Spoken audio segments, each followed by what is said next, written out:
Also es ist einfach so, ich Macht habe ja die dann auch keinen Allianzpunkte Spaß, bekommen, ja. aber genau, Spaß hat's nicht gemacht. Also es ist ja auch, ich renne von Burg zu Burg, nehme sie ein und gehe weiter. Ich sehe, oh shit, der Low-Pop-Bonus ist weg. Ich ärgere mich, dass ich jetzt erst wieder eine neue Kampagne suchen muss, wo der aktiv ist, und dann geht's weiter. Und dann wechseln ja alle die Kampagnen, wo der Low-Pop-Bonus da ist. Dadurch hast du auf einmal 50 Spieler mehr in der Kampagne, weil ja alle gewechselt sind. Und das heißt, nach einer halben Stunde verlierst du den Bonus wieder und das Spiel geht von vorne los. Weißt du, was noch viel geiler wäre, anstatt die Ja, Fundberichte in einem Slot zu haben, erzähl mal. einen Begleiter, der die für dich einsammelt. Da würde ich auch nur 50% der Ressourcen meinetwegen bekommen. Wäre völlig fein, aber einfach einen Doppelklick drauf, ist eingesammelt. Hier kriegst du deine 10 Ahnenseite und fertig ist. Das wär so geil. Dafür würde ich 10.000 Kronen für ausgeben, Und wenn dann sie einen eine Begleiter Wartezeit, rausbringen also mit, würden. mit Wartezeit oder Ja, was? Du schickst den auf den Weg und der ist erstmal eine Stunde unterwegs oder was? Oder wie?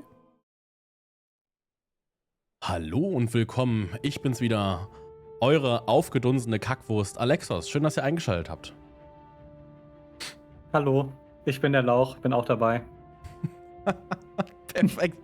Gute Einleitung. Ja, zu dieser fabulösen Einleitung gibt es gleich noch ein paar mehr Infos. Schön, dass ihr wieder bei unserer heutigen Episode Skomaklatsch mit dabei seid.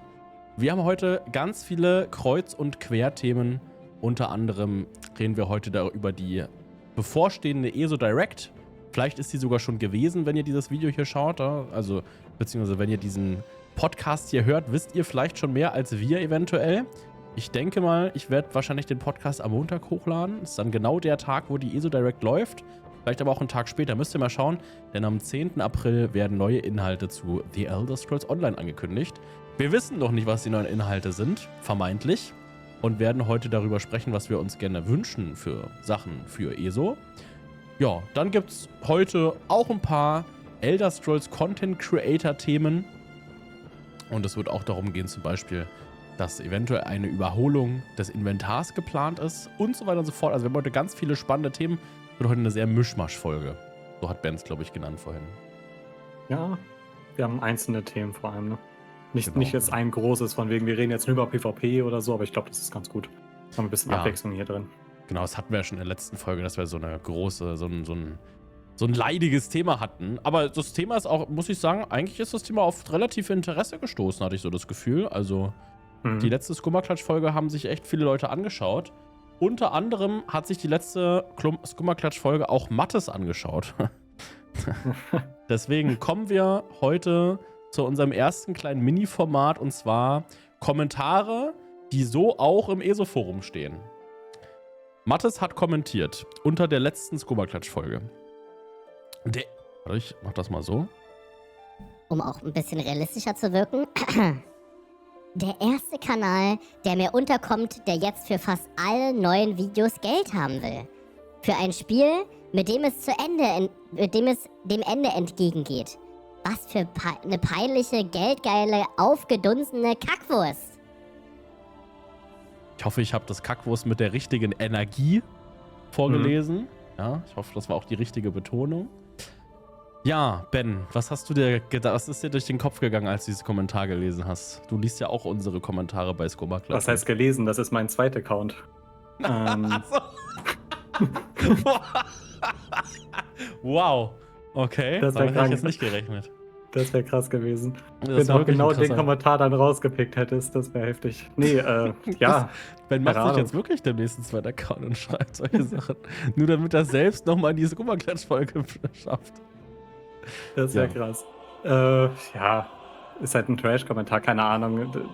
Ich glaube, damit ist er darauf bezogen, dass du, glaube ich, in letzter Zeit öfter auf deinem Kanal hier diese Videos für Einnahmen oder Ausgaben in Monat XY hochgeladen hast, habe ich zumindest gesehen. Ja, genau. Die sind ja, glaube ich, für deine Kanalmitglieder und so. Ich glaube, das ist einfach irgendwie doof aufgestoßen. Ich weiß es nicht. Leute haben anscheinend Probleme. Also keine Ahnung. Sowas, wenn ich durchs Leben gehe, sowas ignoriere ich einfach. Also nicht die Kommentare, sondern selbst wenn du jetzt 90% deiner Videos als du musst Kanalmitglied sein angeben würdest, ich würde sowas einfach ignorieren. Dann guckt man es halt nicht so. Ja, okay. Aber man macht sich dann, aber hier macht sich jemand die Arbeit, einen Kommentar zu schreiben. Ja, das ist, keine Ahnung. Ich habe da Es irgendwie gibt eine auch- ganz andere Mentalität, mich da zu beschweren bei sowas. Es gibt tatsächlich auch in der deutschsprachigen ESO-Bubble gibt's auch Content-Creator, die tatsächlich richtige Videos hinter einer Paywall stecken, ne? Also zum Beispiel jetzt mal, also ich will jetzt nicht unbedingt darüber im negativen Sinne reden, ne? Also das, was ich jetzt sage, ist relativ wertfrei. Ich finde, man kann das schon machen. Zum Beispiel Hack the Minotaur, ja, um jetzt mal einen englischsprachigen hier zu nennen, der tut einige seiner speziellen ESO-Builds hier hinter die Paywall packen, ne? Also der hat quasi hier, der hat so Just for Fun Builds. Ich hab bei denen keine Kanalmitgliedschaft, ich habe keine Ahnung, was das für, es sind auf jeden Fall Bildvideos, so wie meine Bildvideos, die ich ganz normal veröffentliche, hat er hier so Spaßbuilds, 13.000 Lebensregeneration und Max-Resistenzen. Ja, oder was haben wir hier noch irgendwie? Also er hat halt so lustige Nischenbuilds, die er quasi nur für seine Kanalmitglieder zur Verfügung stellt. Also es gibt auch Leute, die das noch ganz anders aufziehen. Ich finde das eigentlich auch, warum soll man das nicht machen? Also wenn man die Möglichkeit hat, wenn das wirklich so, das sind vielleicht auch nicht so aufwendige Videos, sondern wirklich so Spaßvideos oder sowas. Das sind ja auch Sachen, womit man so ein bisschen die sogenannte Core-Community belohnen möchte mit so Gags, sage ich mal. Ja, der Hauptcontent, genau, das ist der springende Punkt. Ja. Der Hauptcontent ist halt for free, ne? Genau. Und du brauchst ja irgendwas, womit du ein bisschen appreciatest, dass es Kanalmitglieder gibt, die dich da unterstützen wollen. Und es ist ja wie bei einem Patreon oder so. Du musst ja auch irgendwas dann noch liefern, sage ich mal. Dass es sich nicht unbedingt jetzt lohnt. Ich meine, viele würden was wahrscheinlich auch freiwillig machen, einfach als Unterstützung und so weiter. Ja, aber so als kleines Dankeschön, basically. Ja? Und da dann irgendwie jetzt so ein Spaßvideo reinzumachen, ist doch völlig fein. Also ich verstehe wirklich. Also vielleicht bei mir, ich glaube, was ja vielleicht, was Mathis vielleicht falsch verstanden hat, wir wollen uns auch gar nicht so viel über Mathis lustig machen, auch wenn das natürlich schon hier mit geldgeile, aufgedunsene Kackwurst ist natürlich schon irgendwie ein bisschen lustig, muss man zugeben. Was ich halt mache für meine Kanalmitglieder und für meine Patrons. Also eigentlich mache ich es für die Patrons mache ich sogar mehr. Für meine Kanalmitglieder mache ich es nur so nebenbei, so ein bisschen. Für meine Patrons gibt es für viel Content einen Vorabzugang. Das heißt also, wenn ich mal ein Video mache, was für nächste oder übernächste Woche geplant ist, ja, manchmal nehme ich ja so Videos in Wellen auf, manchmal nehme ich so 2, 3 Videos am Stück auf oder sowas und dann wird ein Video sofort veröffentlicht, meistens an dem Tag, wo ich es aufgenommen habe und bei YouTube macht es ja keinen Sinn, 3 Videos auf einmal zu veröffentlichen, sondern den Content so Stück für Stück zu releasen und deswegen gibt es für Patrons dann den sogenannten Vorabzugang, die haben dann die Möglichkeit, die Videos sich direkt anzuschauen, nachdem die hochgeladen sind. Da ist dann manchmal noch kein ordentlicher Titel und noch keine Videobeschreibung und noch kein Startbild zu sehen, sondern es ist einfach nur ein unfertiges, also das Video an sich ist fertig sozusagen, aber die Verpackung noch nicht sozusagen. Das kann man sich dann über Patreon anschauen, wenn man das möchte. Ist natürlich alles optional. Genau, und ansonsten mache ich so ein bisschen hinter den Kulissen, du hast es ja schon gesagt. Also zum Beispiel habe ich ein Video zum Thema gemacht, dass mein Merch-Store mehr oder weniger gefloppt ist oder für was ich so Geld ausgebe als Content Creator. Solche Sachen sieht man dann auf Patreon, beziehungsweise kann man sich dann auf Patreon anschauen. Genau. Ja. Ja, und das finde ich auch komplett okay. Ja, genau. Was passiert, wenn ein Video auf Patreon liegt? Ja, was soll dann passieren? Juckt mich nicht. Dann ist es halt so. Versteckt da ja nichts. Also, wenn jetzt jemand irgendwie ein Video zum Thema meine Ausgaben im Dezember sehen kann, ich mache die Sachen ja nicht umsonst als Hintergrund, als Sachen für hinter die Kulissen. Also, wenn das Zeug wäre, was ich ungern zeigen wollen würde, dann würde ich es halt nicht zeigen. Also, dann würde ich es auch keinem zeigen, egal ob der Geld bezahlt oder nicht. Also, wenn Patreon-Content liegt, ich mache ja kein OnlyFans, da ist das vielleicht ein bisschen was anderes, wenn das liegt. Also, für mich ist das relativ wurscht. Ja, genau. Also, wenn ihr mal auf meinem YouTube-Kanal Videos empfohlen bekommt, die nur für Kanalmitglieder sind und da steht Vorabzugang dran, dann wisst ihr, dass diese Videos in den nächsten 1, 2 Wochen veröffentlicht werden. Damit sind wir durch mit unseren kleinen Mini-Exkurs, Kommentare, die auch aus dem ESO-Forum stammen könnten. Ja? Und kommen zu einem anderen Kommentar, was ich auch ganz spannend fand, und zwar ein Kommentar aus dem Twitch-Chat. Und zwar hatte ich ein Content-Creator-Meeting vor ein paar Tagen mit anderen ESO-Streamern aus unserer Bubble. Ja? Und Da ging es darum, dass verbitterte PvPler in den Twitch-Chat kommen und sowas schreiben wie, warum sollte ich Ende März mitmachen bei der neuen PvP-Kampagne? Ich bin doch kein bezahlter Tester. Hm. Wenn du sowas liest, Ben, wie würdest du darauf reagieren? Das große Problem ist doch einfach, TOS testet ja mit Bots und so weiter bei sowas, oder macht jede Spielerfirma, würde ich jetzt sagen, wenn sie so groß angelegte Sachen haben. Und ich kann mir auch vorstellen, dass man, wenn man da jetzt richtig viel Geld reinbuttert, viel eher irgendwie das noch wirklich simulieren könnte. Also wenn man da jetzt wirklich sagt, wir haben da jetzt richtig krasse Bots und die würden wir quasi, wenn sie auf dem Live-Server sind, gar nicht erst detektieren, weil es so krasse Bots sind. So in diesem Sinne. Und davon dann eine ganze Menge, um das zu testen, dann wäre es natürlich okay, das könnte man machen, aber das lohnt sich halt gar nicht. Die haben da ihre Testskripts und so, alles schön und gut, aber gewisse Sachen musst du halt einfach auf dem Live-Server testen. Natürlich ist es dann hier und da ein bisschen besser und ein bisschen schlechter, gebe ich auch zu. Also da lässt sich oft einfach drüber streiten, ob man Sachen testen muss oder ob man schon vorher weiß, jo, das muss eigentlich funktionieren. Aber im Allgemeinen finden die sowas auch mal wieder Bananen. Aber das ist wieder dieses, es heulen gerade irgendwie voll viele Leute über für mich so sinnlosen Krams rum. Also ich hätte gar keine Motivation, mich darüber zu beschweren, dass sie Sachen auf dem Live-Server testen. Weil immerhin werden wir dann jetzt in dieses ganze System mit eingebunden und so. Weil wenn die das wieder nicht machen würden, entweder das System, ja genau, dann würde es gehatet werden, dass wir nicht eingebunden werden, oder es würde nicht funktionieren und dann würden auch wieder Leute haten. Also so oder so würden Leute rummeckern und dementsprechend, keine Ahnung, da hinten ist die Tür, kannst rausgehen, also weiß nicht. Was mein Gedanke halt ist, ne? Also zum Glück gab es jetzt nicht so viele Kommentare, die in die Richtung gingen. Ne? Also in meinem Twitch-Kanal und ich glaube auch in deinen hatten wir jetzt keine Kommentare, die so gesagt haben, ja, ich bin kein bezahlter Tester oder sowas. Ja. Ich denke mir, wenn ich das lesen würde, wenn das jemand in meinen Chat schreiben würde, wer spielt dann jetzt noch ESO-PvP? Die PvPler, denen ESO wirklich am Herzen liegt. Und ja, deswegen finde ich irgendwie, man wünscht sich ja, also die Leute, die jetzt noch ESO-PvP spielen, denen jetzt noch ESO-PvP an Herzen liegt, die wollen ja auch, dass es ESO und PvP, aber auch ESO im Allgemeinen besser oder gut geht. Und sich das Spiel diesmal wirklich weiterentwickelt. Ne? Also, wenn man einer der wenigen ist, in Anführungsstrichen, das klingt jetzt hart, aber es ist die Realität, wenn man einer der wenigen ist, die jetzt noch regelmäßig ESO-PvP spielen und da auch Bock drauf haben und denen das an Herzen liegt, dann, keine Ahnung, wäre ich der Letzte, der rumheult. Oder? Also, so ist halt mein Gedankengang bei dem Thema. Ich kann das auch verstehen, aber ich finde es eigentlich geil, wie das jetzt gemacht wird. Ich finde es sogar schade. Ich habe jetzt erst letztens mitbekommen, ich dachte persönlich, dass die Testkampagne, die Cerone-Testkampagne, über die wir in der letzten Skomaklatsch-Folge gesprochen haben, die ihr euch übrigens auch nochmal anhören könnt, ich finde es schade, dass die nur auf dem PC laufen wird, weil ich hatte verstanden, dass es auch auf den Konsolen läuft und jetzt hat man mich aber letztens informiert, dass das nur auf dem Live-Server vom PC stattfinden wird. Ja. Und da habe ich mir so gedacht, eigentlich, gerade auf den Old-Gen ist doch die Performance richtig scheiße. Gerade da wäre es doch spannend, die Werte zu sehen.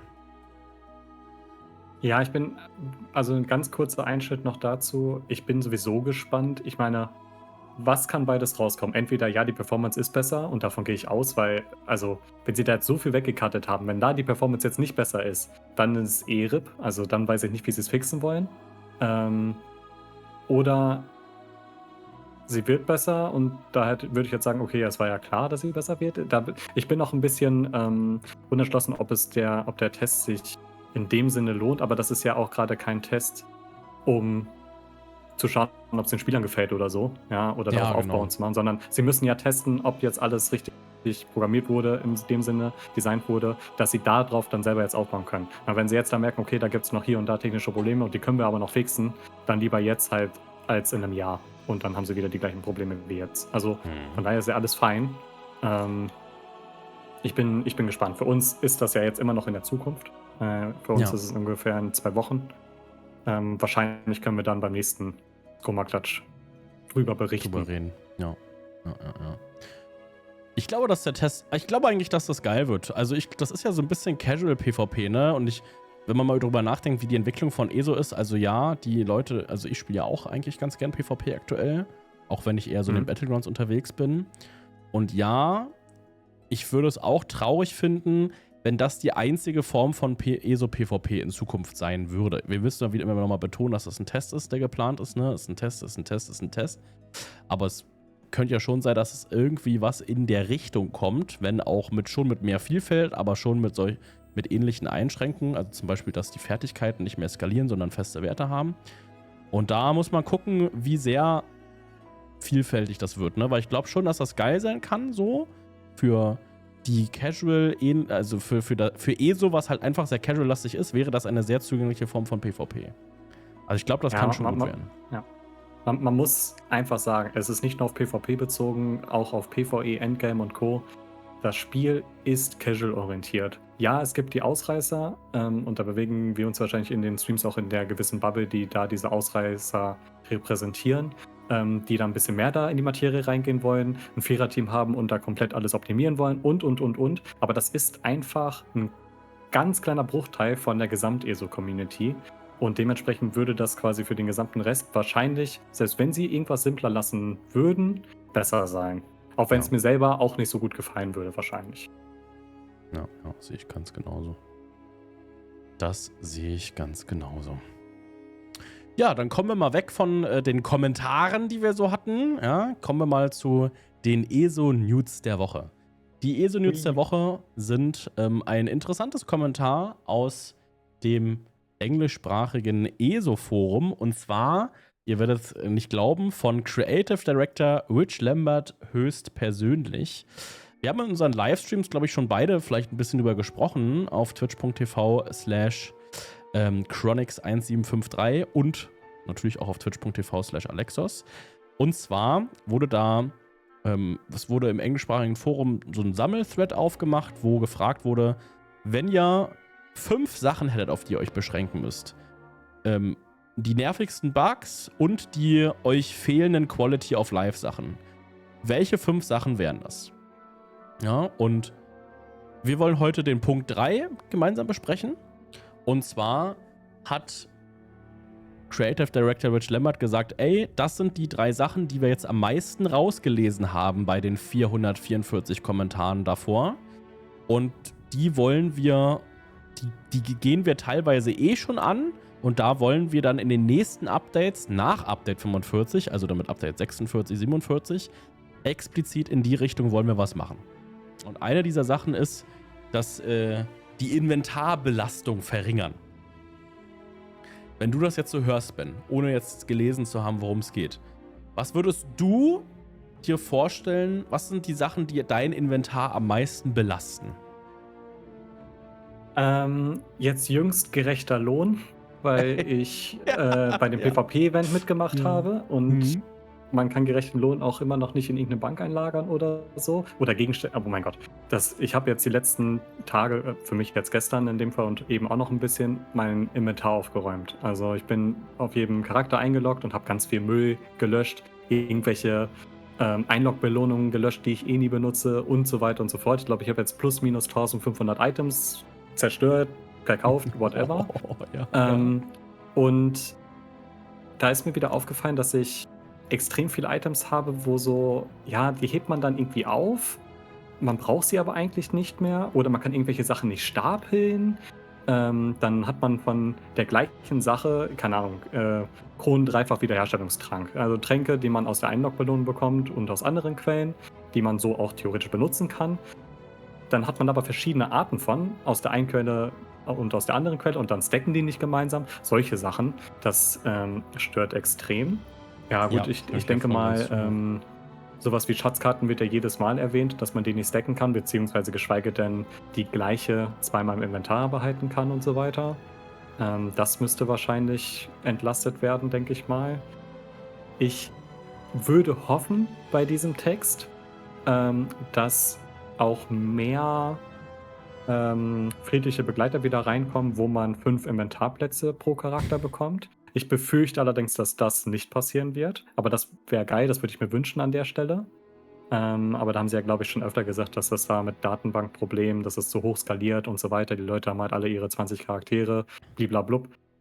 Ähm, Ja, genau, das Feedback Aber, war zu dem ja. Thema, dass einfach stumpf den Inventarplatz erhöhen soll wohl anscheinend programmiertechnisch schon möglich, aber serverlasttechnisch soll es wohl nicht so gut sein, weil das wohl ganz schöne Auswirkungen auf das sogenannte Backend habt, ob da, ne, wie das jetzt nur stimmt oder was da jetzt nur dran ist. Keine Ahnung, wir sind keine Programmierer, aber das kann man sich schon vorstellen, theoretisch. Ja.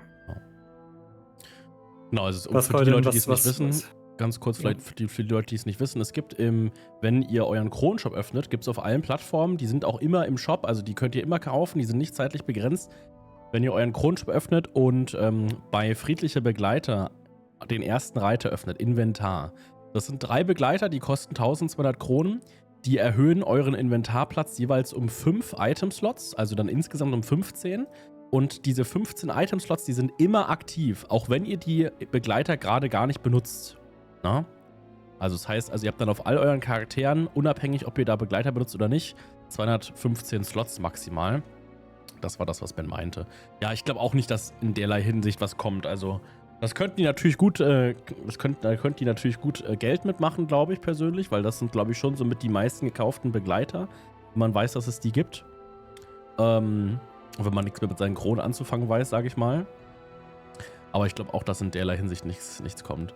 Weil was mich am meisten stört, also ich glaube, wenn ich meine wenn ich meine eigene Bank anschaue und auch so meine Kisten, meine 2 Hauptsachen, die mir am meisten wehtun, sind einmal, wobei ich habe, glaube ich, 3 Sachen. Also Gutachten, Schatzkarten gar nicht mal so sehr, weil ich da auch viel wegwerfe, aber Gutachten auf jeden Fall. Ja, also keine Ahnung, es gibt ja so viele Gutachten, wenn du regelmäßig Handwerksseries machst, bekommst du ja so viel von dem Zeug. Also Gutachten, ganz schlimmes Thema. Und, also vielleicht liegt es auch daran, dass ich so faul bin, die mal zu machen. Ne? Ist auch Naja, so ein also Thema. ich bin auch faul, ich mache die auch nie und ich habe auch zu viel, ja. Also Ja.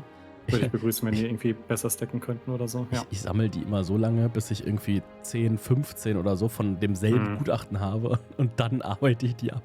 Um das kurz in Relation zu setzen, das letzte Mal, als ich Gutachten auf einmal eingesammelt habe, habe ich alle Herr der Ringe-Teile und Hobbit-Teile hintereinander weggeguckt. Und davor das Mal habe ich alle Harry Potter-Teile durchgeguckt. Also, Alter. ja, es dauert dann immer so ein bisschen länger, die einzusammeln. Da muss man sich dann 1, 2 Tage frei nehmen für und nur Fundberichte einsammeln.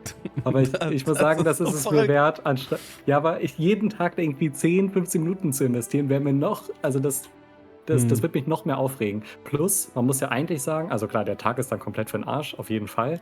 Aber wenn man das jeden Tag macht, also immer direkt, wenn man sie bekommt quasi, dann hast du auch das Problem, dann hast du ja verschiedene und dann meistens hast du nicht welche doppelt. Wenn du sie aber doppelt, dreifach oder 20 Mal hast, dann kannst du ja immer zu dem Spot hinlaufen, das einsammeln, kurz 50 Meter weglaufen und wieder hinrennen. Und dann ist es ja respawned. Das hast du halt nicht, wenn du die immer direkt einsammelst. Da musst du dann quasi immer von Ort zu Ort teleportieren und erstmal hinreisen, genau. Deswegen, eigentlich ist es schon schlauer, die nur also gebündelt dann irgendwie einzusammeln, aber es dauert natürlich krass lange, ne? Es dauert gefühlt Jahre, ja. Ja. Also, ganz nerviges Thema mit den Gutachten. Ja, und ansonsten, was auch ein Schmerzpunkt für mich auf jeden Fall ist, sind die horrenden Summen an Meisterhandwerksquests, die sich inzwischen bei mir angesammelt haben. Also ist auch langsam nicht mehr feierlich. Ich habe inzwischen, ich habe inzwischen 2 vollständige Charakterinventare, also was weiß ich, 150 Slots mal 2, sind komplett voll mit Gutachten und dann nochmal eine 60er-Kiste oder sowas. Also, wo einfach nur, nicht Gutachten, wo einfach nur die Meisterhandwerksquests drin liegen, sozusagen. Also da. Deswegen die kann man potenziell halt auch verkaufen und so weiter, aber sich auch mal hinzusetzen und die Sachen in Läden anzustellen, da bin ich auch so faul. Das hatten wir, glaube ich, beim letzten Mal schon, dass ich das 1, 2 Mal im Jahr mache und dann einfach kurz 1, 2 Wochen durchballer beim Verkaufen. Das sammelt sich halt leider immer sehr doll an. Ja, auf jeden Fall. Was, es halt cool wäre, irgendwie so eine Art Sticker-Album dafür oder sowas, ne? Für die Gutachten kann man das vielleicht noch eher machen als für die Meisterhandwerksdinger, aber irgendwie so neuen Reiter oder so im Inventar, wo dann diese Schatzkarten und Gutachten gestackt sind, accountweit, ohne dass die irgendeinen Inventarplatz einnehmen, wie so eine Art Währung.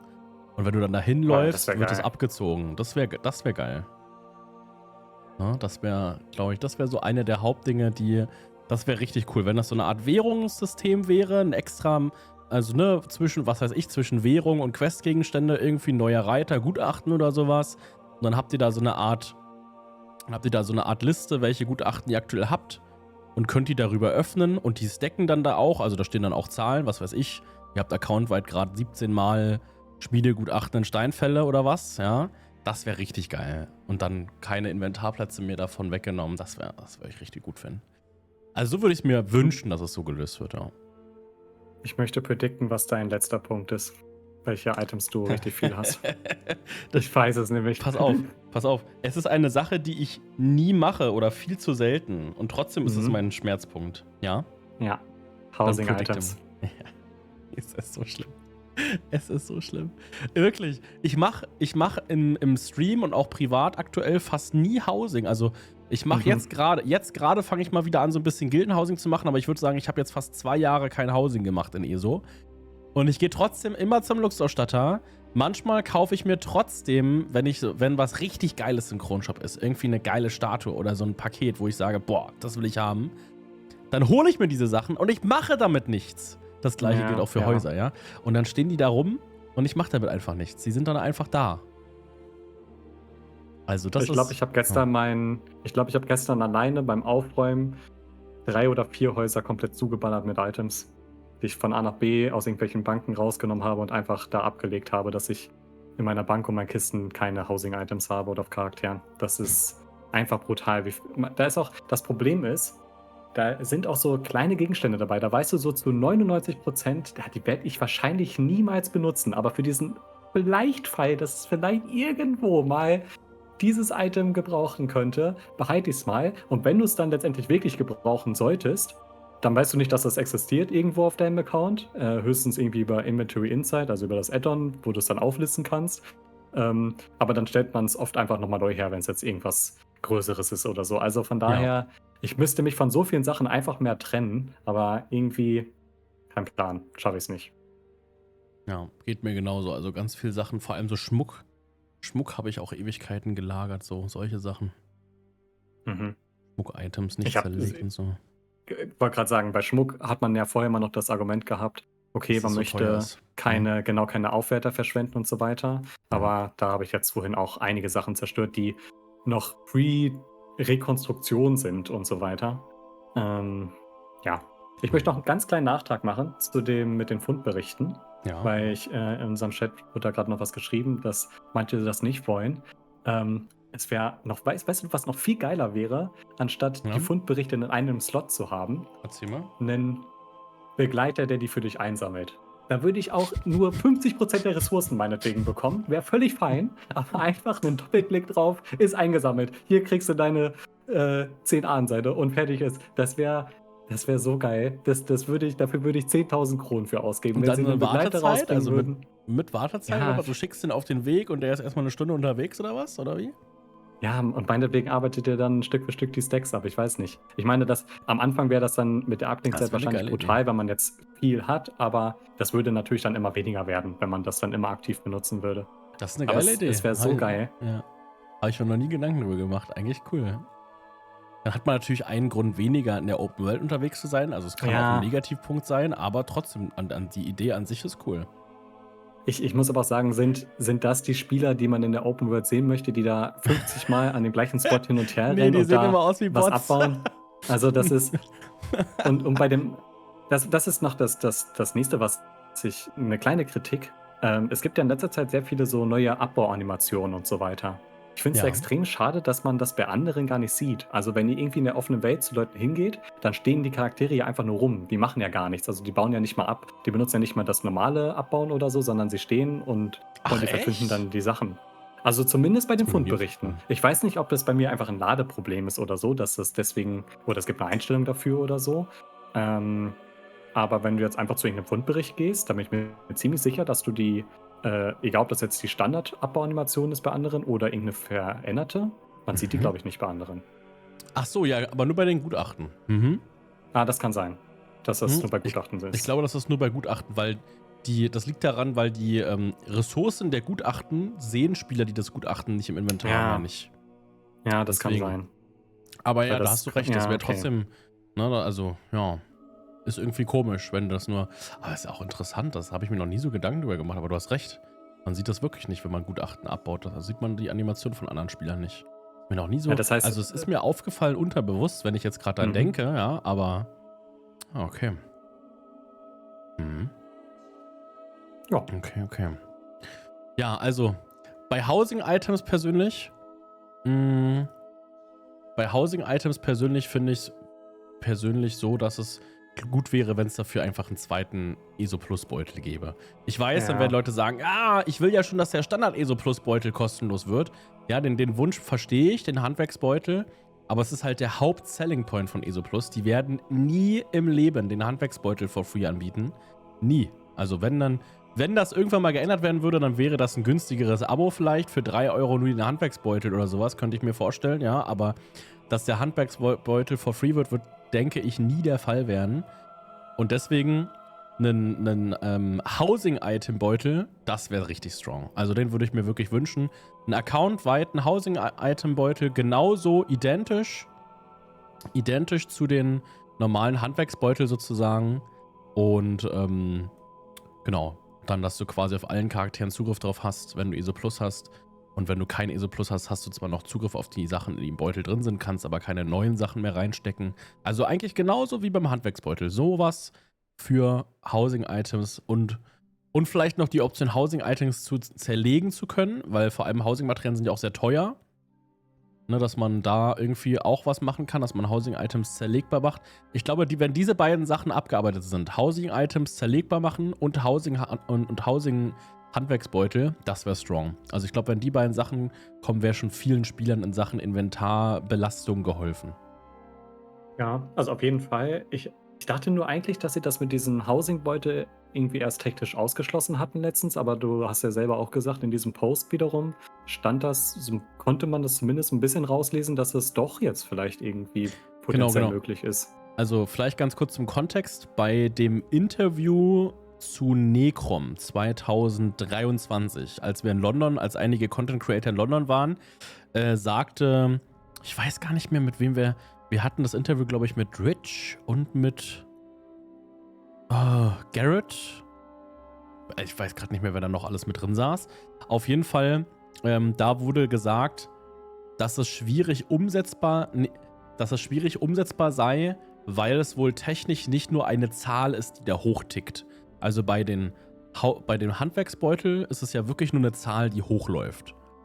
Du sammelst irgendeinen Handwerksgegenstand ein und in der Datenbank wird dieser Handwerksgegenstand einfach mit einer Zahl erhöht in deinem Handwerksbeutel. Da steht dann Item so und so mit der ID 210, was weiß ich, ja. Hier, Akelei hat, was weiß ich, die Item-ID 210 beispielsweise, ist jetzt fiktiv. Und davon hat der Spieler 200 Stück und er sammelt eine ein und ein Ticker geht hoch auf 201. So, eine ganz einfache Geschichte. Ja. 200 Algeist nur, das ist ja peinlich. So, und ja, wie viel hast du? Ein paar. Könnten mehr sein. Schickt mir gerne euer Algeist, Leute. @chronix1753. PC-EU. Danke. Also dieses Giftzeug, ne? 54.000. Okay. Mhm. Dieses Giftlösemittel war das Algeist, ne? Ja. Also ich sag, die große Algeist-Krise wird kommen. Ihr werdet alle in der Giftmeter verkacken, wenn ihr keinen Algeist haben werdet. Ja, genau. Also bei dem Interview wurde halt sinngemäß gesagt, bei den Housing-Items sei das wohl nicht einfach nur ein Ticker, der hochzählt. Und deswegen war es bisher nicht möglich. Und jetzt können wir ja nochmal, wir haben jetzt so ein bisschen darüber gesprochen, was wir uns wünschen würden, wenn wir die Worte Inventarbelastung verringern hören. Also wenn wir die Worte Inventarbelastung verringern hören, haben wir jetzt gerade so ein bisschen darüber gesprochen, was wir uns wünschen würden. Jetzt lese ich nochmal das vor, was hier im englischsprachigen ESO-Forum angekündigt wurde. Und zwar wurde hier geschrieben, dazu gibt es eine Menge zu sagen. Wir haben einiges geplant, also nicht nur ein bisschen was, sondern einiges. Wir sind allerdings aktuell noch nicht so selbstsicher, dass wir darüber reden können. Ne? Aber wir können einige Hinweise schon mal rausgeben.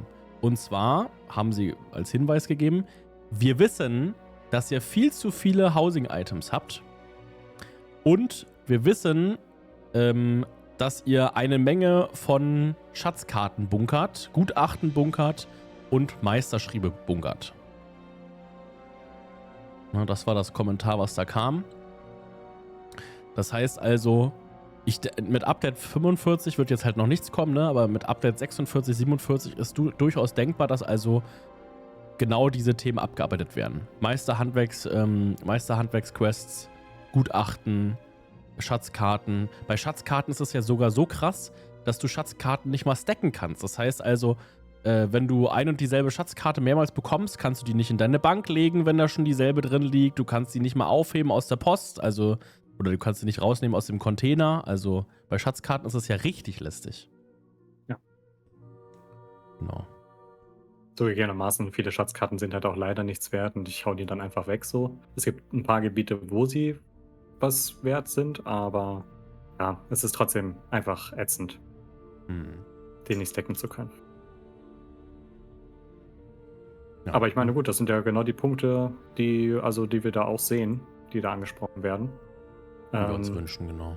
Ja. Ich hoffe, sie kriegen es hin, sagen wir mal so. Also es wäre egal, wie sie es jetzt dann letztendlich umsetzen, solange es da bei diesem Bereich eine Entlastung gibt, also Housing-Items, Fundberichte und Co., Schriebscheine meinetwegen noch und Schatzkarten und so weiter. Wenn sie da irgendwie coole Systeme einbauen, wodurch das entlastet wird, am geilsten wäre jetzt ein Housing, Handwerksbeute und so weiter, klar, aber selbst wenn sie das jetzt nicht hinbekommen würden, aber dafür irgendeine Alternative, dass es zumindest ein bisschen weniger wird, wäre ja schon mal fein. Also es ist ja so oder so geil, dass sie wissen, dass das so die Painpoints sind, was das angeht. Und wenn sie da jetzt aktiv dran arbeiten, wäre es doch geil, wenn da was Geiles bei rumkommt. Ja, sehe ich 100% genauso. Also schon mal schön, dass das erkannt wurde. Ich glaube, dass das ein Problem ist, haben sie schon lange erkannt, aber dass sie auch mal konkret sagen, dass da was kommt in der Richtung. Ja, das ist der Punkt, ja. Also es kann ja sein, dass sie davon jahrelang wissen, weil die Leute heulen ja nicht erst seit gestern da rum, aber es ist sehr gut, sowas zu kommunizieren einfach mal. Ja. Dass die Spieler wissen, okay, denen ist auch bewusst, das und das regt gerade die Spieler auf oder regt sie besonders auf und da sollten wir vielleicht mal was dran machen. Das wissen die wahrscheinlich aber diese Kommunikation zu den Spielern hin, das ist extrem wichtig. Ich glaube auch, die Jahre davor, wo immer wieder gesagt wurde, wir wissen, dass das ein Wunsch ist, es ist aber technisch nicht einfach umzusetzen. Auch allein das ab und zu mal zu sagen, ist, glaube ich, auch schon, das macht auch nicht jeder Entwickler. Zu sagen, hey Leute, denkt dran, im Hintergrund ist da ein Code, der da irgendwie laufen muss, ja. Unser Spaghetti-Code und das ist halt nicht nur einfach eine Zahl, die, also bis auf bei den Verbrauchsgütern, beziehungsweise bei den, hier, du weißt schon, stehe ich gerade auf dem Schlauch. Ich lasse dich mal da auf dem Schlauch stehen. Nicht nur bei den Essenssachen hier, bei den Reagenzien, nein, wie heißt sie denn? Meine Fresse! Ihr wisst schon. Ich weiß nicht, was du meinst, um ehrlich zu sein. Mann, bei dem ESO Plus Beutel, beim Handwerksbeutel, beim Handwerksbeutel, das wollte ich sagen. Du willst Handwerksbeutel wissen? Ja, okay, sorry. Dass sie quasi einmal sagen, hey, das ist nicht so einfach wie beim Handwerksbeutel, wo einfach eine Zahl hochläuft, sondern wir müssen da schon ein bisschen was für machen. Das finde ich auch gut, dass man sowas ab und zu mal sagt und den Spielern das bewusst macht, dass das nicht alles einfach so läuft. Also der Zauberstab wurde nicht geschwungen und das Spiel existiert, sondern da muss halt was gemacht werden im Hintergrund. Da sitzen Leute dran, die daran arbeiten. Das finde ich eigentlich auch ganz gut, dass das ab und zu mal kommuniziert wird. Aber gut, wir wissen ja nun, da kommt was in die Richtung. Jetzt habe ich gehört, du hast letztens einen sehr unterhaltsamen 5-Stunden-Stream gemacht. Was hast du da genau gemacht? Ist damit der gestern gemeint, wo ich aufgeräumt habe? Ja, genau. Ja. Also du willst auch quasi, ich will die was Brücke so gestreamt wird schlagen. und so. Ja, genau. Wir haben gestern aufgeräumt erst. Ein bisschen mehr als 5 Stunden waren es, glaube ich. Und danach waren wir raiden.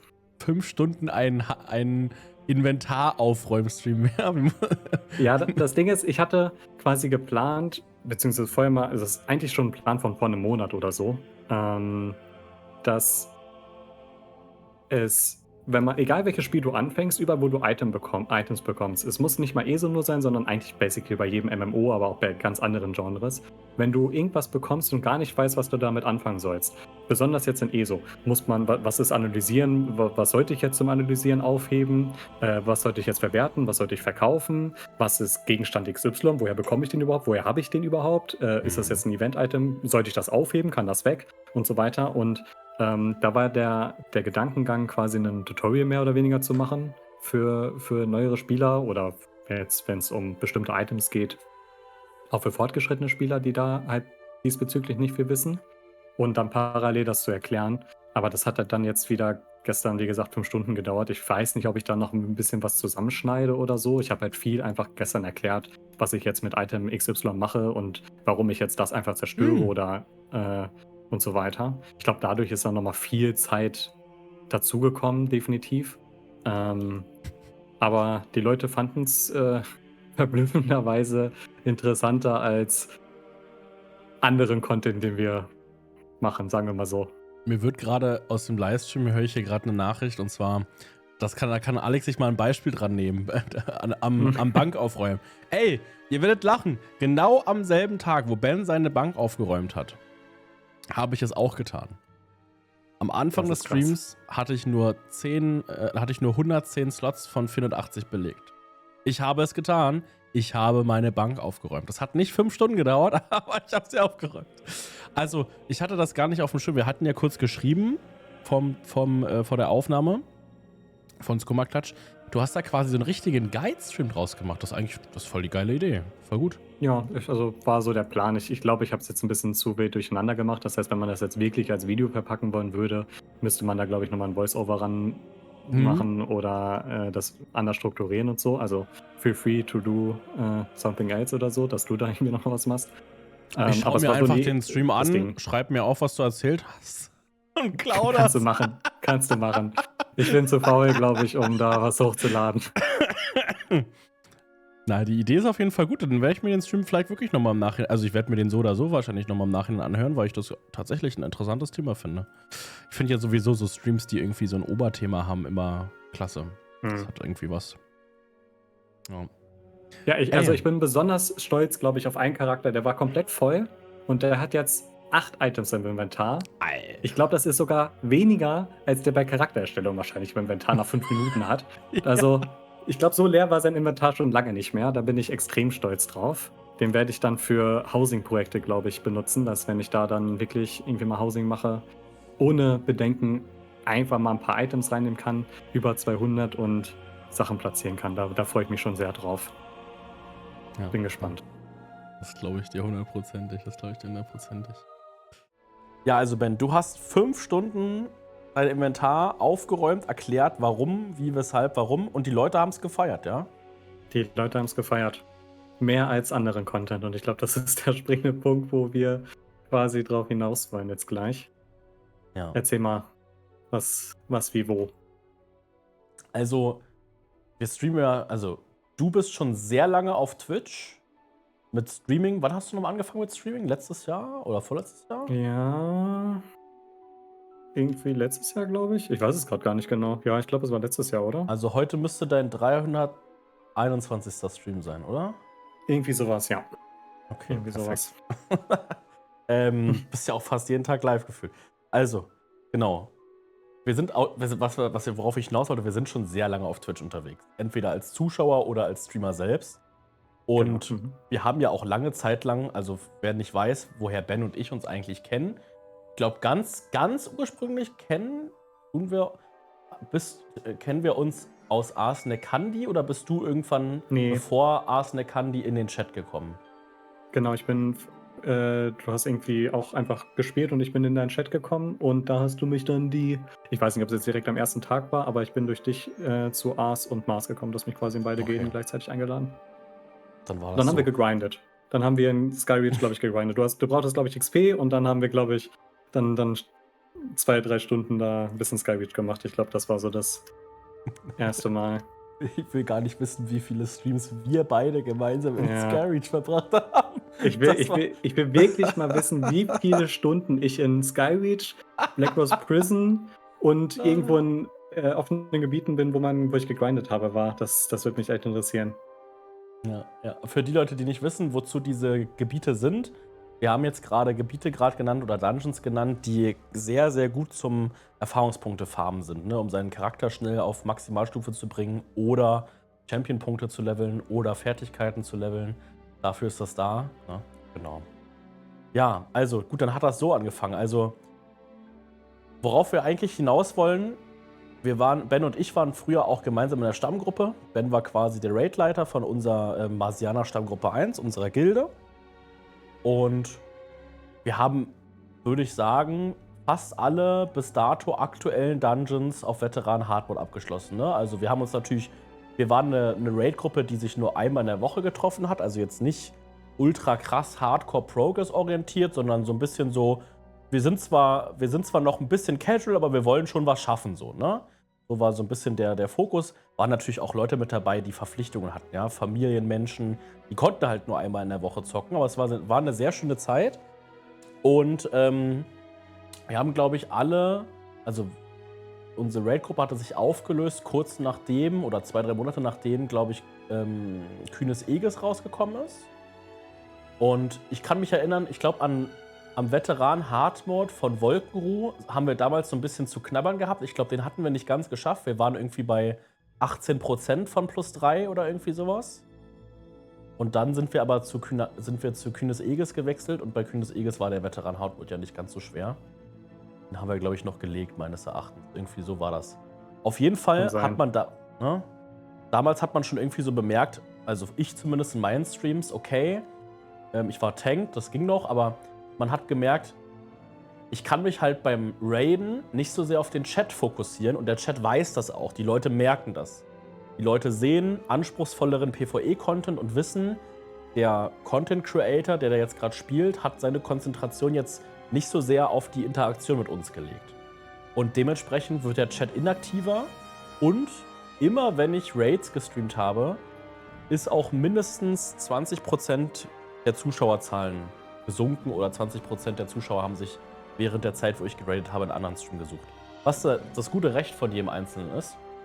Aber schon damals ist aufgefallen, so fortgeschrittener PvE-Content ist jetzt nicht so gefragt. Und ich habe das Gefühl, das ist jetzt die letzten ich würde sagen, so in den letzten 2 Jahren ist das noch extremer geworden, dass wir sehen fast keine Raids mehr und selten 4er-Dungeons auf Twitch. Also allein jetzt reden wir mal über die deutsche ESO-Bubble, ja? Also Sam hat zum Beispiel aufgehört zu raiden. Wusste ich gar nicht, aber wohl schon länger. Ich glaube, der Einzige, bei dem man noch richtig Progress sieht, ist Phil von den Nocturnal Noobs. Und du? Mhm. Ne, bei euch sieht man Progress Rates, auch deutschsprachig. Und ansonsten Genau, es gibt noch ein paar kleinere, aber ja. Genau. Und Community Rates sieht man ansonsten noch so ein bisschen bei Euroflohheit und bei Astro sieht man, glaube ich, noch manchmal so ein bisschen Community Rates, aber es ist insgesamt sehr wenig geworden. Also ich würde sagen, unter 10% vom gestreamten Content, wahrscheinlich unter 5% vom gestreamten Content auf Twitch, was ESO angeht, sind überhaupt so diese fortgeschrittenen PvE-Inhalte. Ja. Ja, man merkt es halt dadurch, dass es sowieso ja schon ESO jetzt nicht das beliebteste Spiel auf Twitch ist, was zugeschaut wird. Also ich meine, wenn du jetzt Twitch Deutschland guckst, wie viel sind da jetzt gerade an Zuschauern insgesamt? Ich weiß jetzt gerade nicht, aber das überschreitet ja in der Regel nicht 400, 500 Leute. Es sind eher nochmal wesentlich weniger. Man merkt, wenn da jetzt irgendwie ein Event ist, irgendwie Twitch-Drops sind oder so, dann hat man da auf einmal irgendwie aus dem Nichts 3-mal so viele Zuschauer oder so. Aber so der Regelfall ist ja, dass die Leute entweder jetzt die größeren bei dir, dass du da irgendwie 100, 200, 300 Zuschauer hast, alles okay.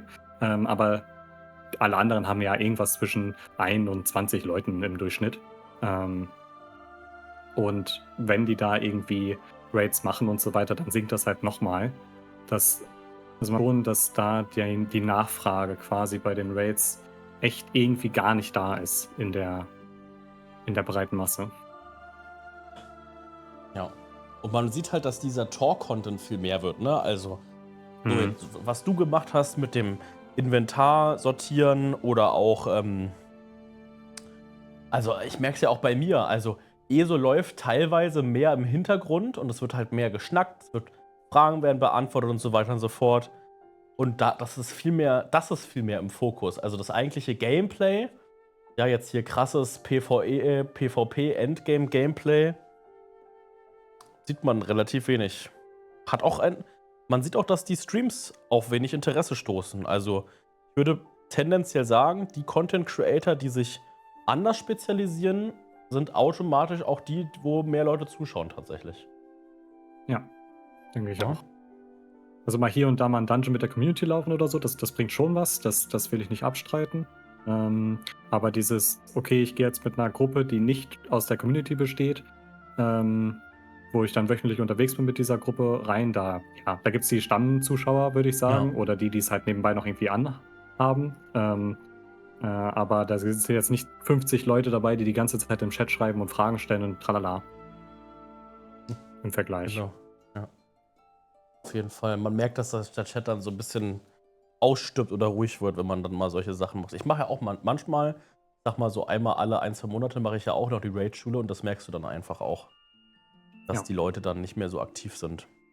Man muss aber auch sagen, inzwischen bei ESO, wenn man jetzt sich so die Sachen anschaut, die gemacht werden, bei ESO gibt es auch einfach unfassbar viele so tägliche Mini-Aufgaben abzuarbeiten. Ne? Also das prägt ja sowohl das Spiel an sich, aber auch unsere Streams. Also du hast die täglichen Login-Belohnungen, du hast die Bestrebungen, also sowas wie unerschrockene Dailies, was damals so die Dailies waren, siehst du heute viel weniger, weil es gibt so viele andere To-Dos, die du auch solo machen könntest, sozusagen, ohne den Aufwand, eine Gruppe irgendwie zu suchen, dass du viel mehr diese Sachen heutzutage siehst, ja, also viel mehr dieses tägliche Aufgaben abarbeiten. Du möchtest noch irgendeinen Stil haben aus irgendeinem Gebiet und machst da irgendwie die Dailies einmal am Tag oder hast du nicht gesehen, ja, also das sieht man, oder du machst irgendwie dein tägliches Battleground oder sowas.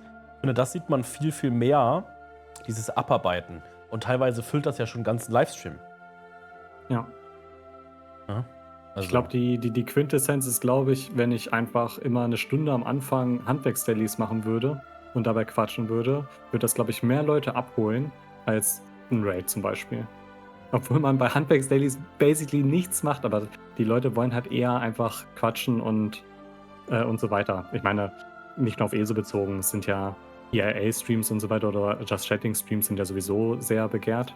Weil du automatisch, wenn du ein Spiel streamst, natürlich nur die Schnittmenge von Leuten hast, die das Spiel vielleicht auch interessiert. Klar, da sind auch hier und da bestimmt Leute für den Streamer da, aber im Vergleich jetzt zu einem Just Chatting Stream oder so, ist es halt nochmal was ganz anderes. Da kannst du viel mehr Leute abholen.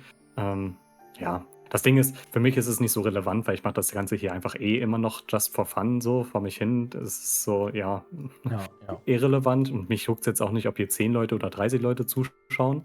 Aber es fällt halt schon auf, dass ESO in der Twitch-Kategorie oder eigentlich wahrscheinlich auf jeder Streaming-Plattform-Kategorie nicht so krass dabei ist. Und ich weiß, also ich glaube, das ist auch noch so ein Punkt, worauf ich hinaus möchte. Unabhängig jetzt davon, dass die Leute die Raids nicht gucken oder sonstiges. Ich glaube, man könnte das noch wesentlich mehr promoten und als Werbung benutzen für ESO. Da irgendwie die Leute mehr dazu animieren, Streams zu gucken. Unabhängig jetzt davon, was sie dann letztendlich machen. Hauptsache, sie spielen ESO im Hintergrund. Ich weiß nicht, ob Achso, du meinst, dass man mehr Streams promotet? Ja, irgendwie schon, oder? Also ja, allein schon die Twitch-Drops. Mann, ja, genau. Diese scheiß Kisten, die sind so ausgelutscht. Erstmal wollen wir keine Lootboxen als Twitch-Drops haben. Wir Streamer können uns das ja leider auch nicht aussuchen. Und wenn man sich andere MMOs... Es wurde gerade in den Chat geschrieben, ich glaube, das hat das Genre an sich. Schau dir mal andere MMOs an, da schauen auch nicht so viele zu. Diese Wahrnehmung habe ich persönlich nicht. Also wenn ich mir einen Guild Wars 2 anschaue, wenn ich mir einen Final Fantasy anschaue, wenn ich mir einen WoW anschaue, ein Lost Ark, ein New World, die haben mindestens doppelt so viele, also da sind mindestens doppelt so viele Leute auf Twitch unterwegs. Mehrsprachig, jetzt nicht nur auf den deutschen Raum gesehen. Und wenn wir natürlich über einen Final Fantasy reden oder über einen WoW, dann ist ja noch, das sind dann nochmal ganz andere Dimensionen an Aktivitäten auf Twitch.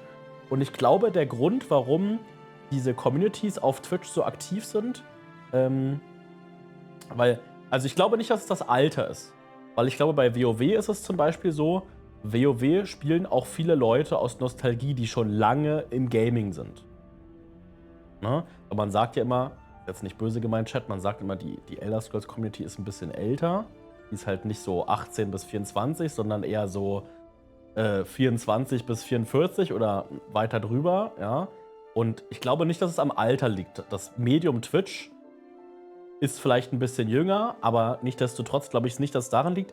Ich glaube, es liegt auch viel, wie du schon sagst, so an Marketing-Sachen. Also, wenn ich mir diese anderen Games anschaue, die haben viel geilere Twitch-Drops. Ich weiß nicht, was es für eine Firma kostet, Twitch-Drops zu haben, weil es ist ja ein Marketing-Tool. Das wird sich bestimmt Twitch gut bezahlen lassen, ja. Aber die haben die meisten erfolgreicheren MMOs, die auf Twitch eine aktivere Community haben einmal in der Woche oder jede zweite Woche so eine Kampagne mit bekommen ein Kostüm, bekommen ein Housing-Item, bekommen ein Pferd oder ein Reittier. Und zwar in so Leveln. Schaue 1 Stunde zu, 2 Stunden, 4 Stunden. Manchmal sind es auch extreme Sachen. Ja, manchmal ist es auch 4 Stunden, 6 Stunden, 8 Stunden oder sowas, ja. Und das ist halt also das stößt auf viel mehr Interesse. Gab es ja auch letztens mal, einmal hat ESO das jetzt letztens auch so gemacht. Jetzt letztens gab es ja mal dieses Ernter-Kostüm hier, ich weiß gerade nicht, wie es heißt, und dann noch irgendwie das goldene Reittier irgendwas, ja. Und das war, glaube ich, für 2 Stunden, für 4 Stunden. Und die Leute waren da. Ne? Also es war absolut crazy, wie viele Leute auf einmal da waren.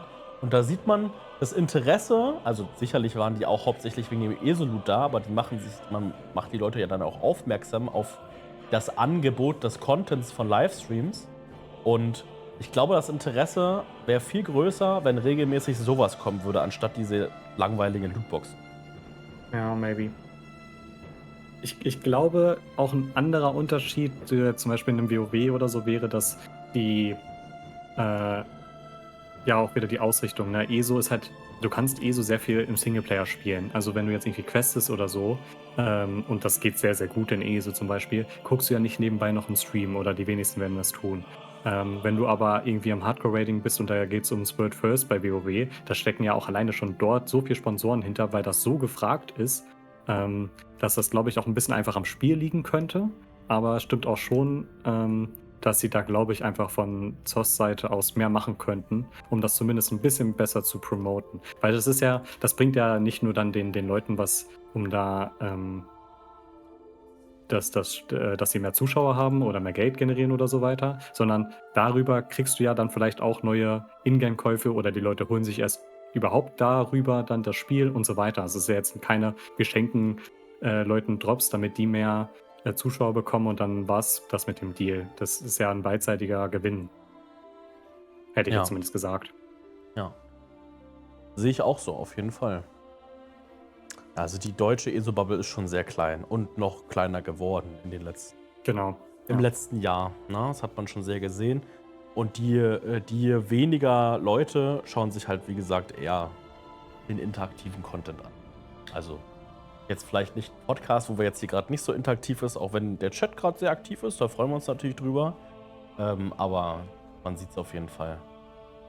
Man könnte natürlich von Seiten Sohns auch mehr machen, im Sinne von, wir zeigen, also sie haben ja mal Entwickler versus Streamer gemacht oder sowas, ja, oder man könnte ja auch solche, gut, Entwickler, dann wird natürlich die ESO, die Progress-Community ist ja meistens ein kleines bisschen toxischer als die Casual-Community. Ich sehe schon die nächsten Kommentare in deiner Sektion. Sehr gut, ja. In den YouTube-Kommentaren. Zumindest haben diese Communities den Ruf, so zu sein. Und natürlich folgen dann so Kommentare wie, ja, die Entwickler können ihr Spiel nicht spielen, dies, das. Aber das waren schon geile Streams, solche Sachen wie Entwickler versus Livestreamer oder Gruppe A. Das muss ja nicht mehr Entwickler sein. Einfach Team 1 versus Team 2, welche Raid-Gruppe schafft es schneller? Und dann irgendwie 2 Spieler, die das streamen und man sieht es manchmal parallel auf einem Bildschirm im Splitscreen und so. Also man könnte ja auch dahingehend was machen, also quasi die Content-Arten pushen mit kreativen Livestreams. Bethesda hat ja nicht umsonst einen großen Livestream-Kanal.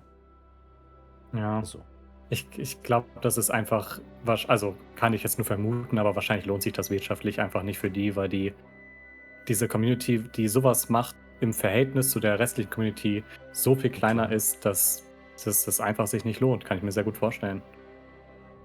ja, da hast du vielleicht recht, ja. Schön wäre es natürlich trotzdem. Schön, also ich fände es geil. Aber man sieht es Ja. alleine, das ist jetzt doof gesagt, aber man sieht es jetzt alleine daran, dass wenn jetzt irgendwie ein Raid First gemacht wird bei einem Raid, in ESO ist es ja so, die Raid-Gruppen sind sowieso vorher auf dem PTS. Das ist ja was ganz anderes als es in einem WoW beispielsweise.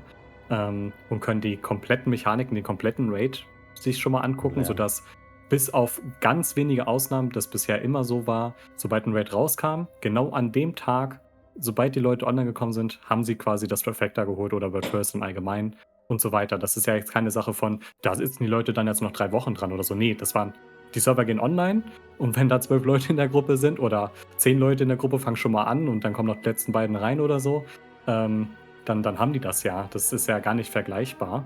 Und das Problem ist, dass sowas dann auch gar nicht belohnt wird in ESO im Vergleich zu anderen Spielen, wenn du da jetzt Erster bist. Du kriegst einen feuchten Händedruck. Also es kommt, alles, was du bekommst, ist ja von der Spielerseite aus. Also dass andere Leute sagen, oh ja, nice GZ, die haben World First auf YouTube, blablabla.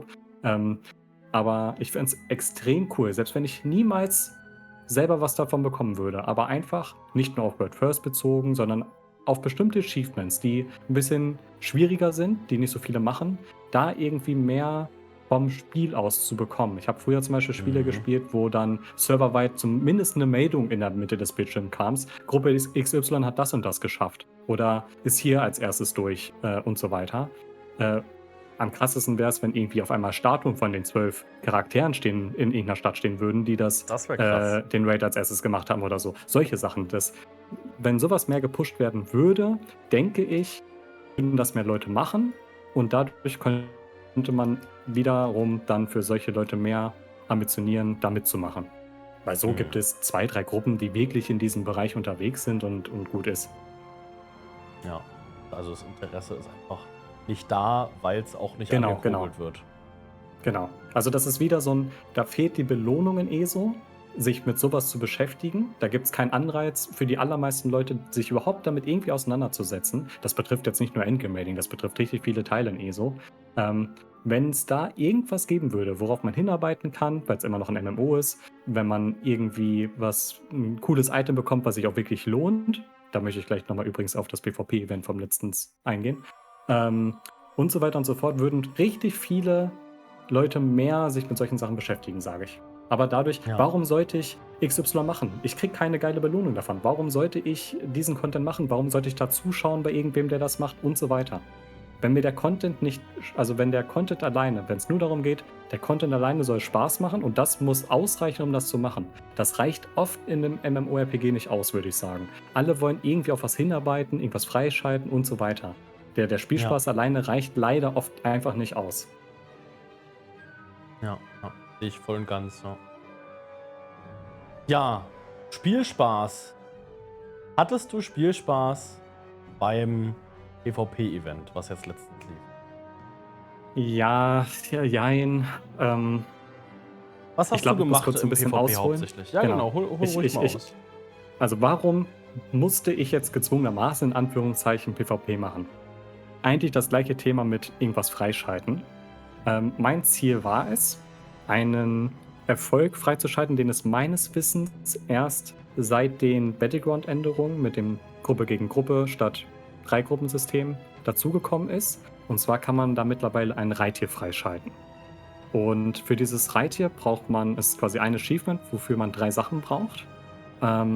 Dort muss man aus den 3 Hauptbereichen im PvP, ausgenommen jetzt Duelle, also Kaiserstadt, Cyrodiil im Allgemeinen und den Schlachtfeldern, bestimmte Tokens sammeln. Das sind so Briefe, die man für bestimmte Quests bekommt. Davon ist es meistens so, dass man immer nur einen am Tag bekommen kann, accountweit. Dadurch hat man also schon mal eine gewisse Arbeit, die man reinstecken muss. Bei dem Battleground zum Beispiel brauchte man 30 dieser Tokens. Das heißt, man musste an 30 verschiedenen Tagen die Quest machen, wo man 1 bis 3 Mal gewinnen muss.